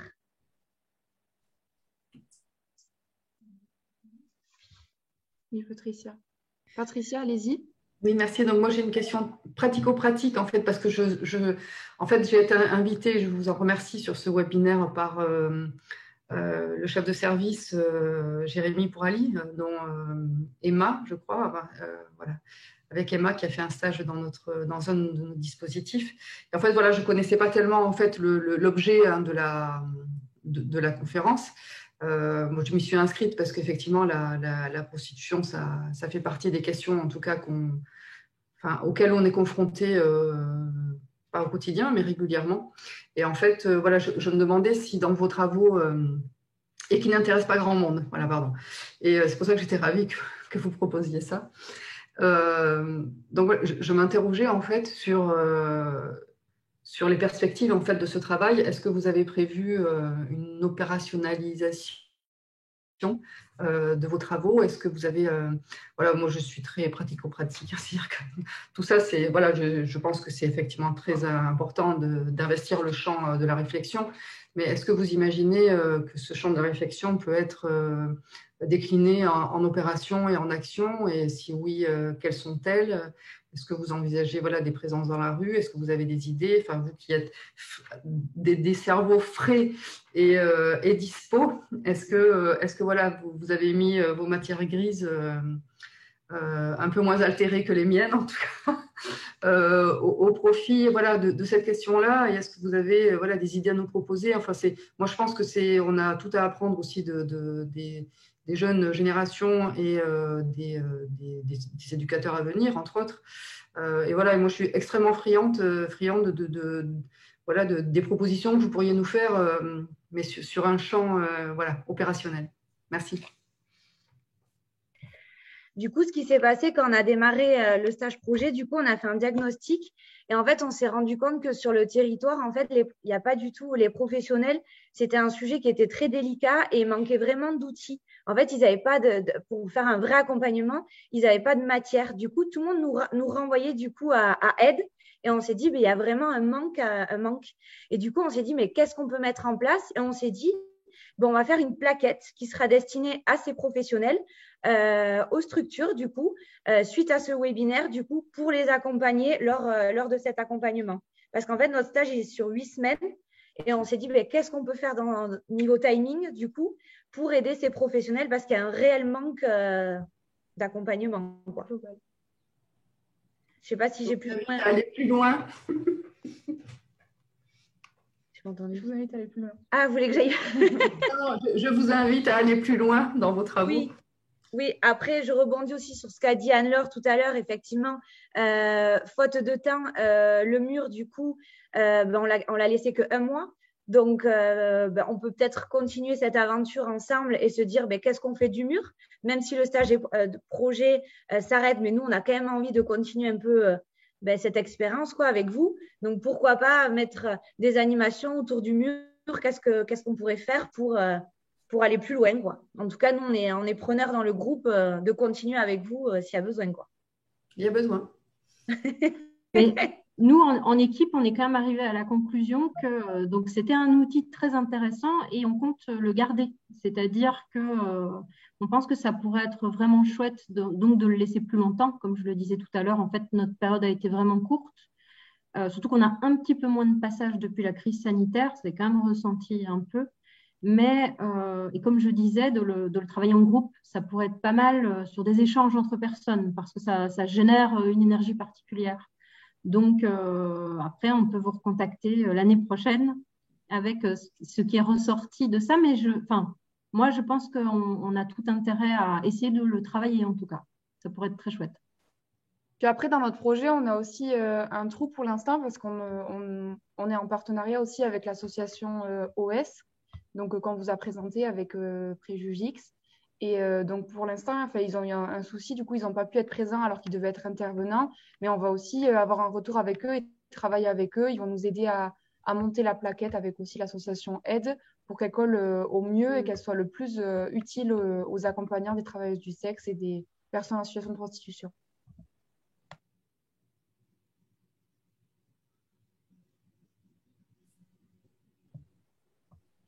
Est-ce qu'il y a d'autres questions ou on laisse le final à Monsieur Melito? Final à moi, non. C'est vous qui concluez. Moi, je voulais rebondir un peu. Pour la plaquette, je trouve très intéressant qu'on continue à échanger. Ou, après cette visée aussi, mais qu'on crée aussi une partenariat et qu'on échange ensemble pour que la plaquette soit la plus pertinente et la plus utile possible. Et même s'il faut prendre le temps, mais c'est vrai qu'on est le timing, c'est un peu compliqué, mais voilà, je pense que le groupe aussi est prenant pour continuer, pour que la plaquette elle soit utile et voilà. Oui, tout à fait. Moi, je voulais juste rebondir sur ça. Voilà. Il y a Marine qui vient de lever la main pour une question ou une remarque. On vous écoute. Oui, bonjour, vous m'entendez bien? Ce serait pour savoir parce que je suis en formation moniteur éducateur de première année et je vois que je suis la seule de ma promo parce qu'on est sur une semaine de stage. Et vu que je vois que c'est enregistré, ce serait pour savoir si ce serait possible de faire passer la vidéo à ma promo et aux autres d'ailleurs. Donc voilà, c'est juste une Oui, c'est prévu. Il va y avoir un replay qu'on va pouvoir proposer. Ok, super. Ben, merci beaucoup. J'ai bien veillé à ce que l'enregistrement ait lieu et du coup, il n'y a pas de problème. Voilà. Dès qu'on a terminé, je génère l'enregistrement, je le transmets à ma collègue qui s'occupe de la communication et ça sera prêt très vite. Voilà. Ben, super. Non, parce que c'est un sujet qu'on n'aborde pas forcément dans la promo, donc je pense que c'est bien que ça tourne un peu à HRI. Donc c'est bien. Merci. Merci Marine, on compte sur toi du coup pour en parler du coup à ta promo. Ouais, pas de problème.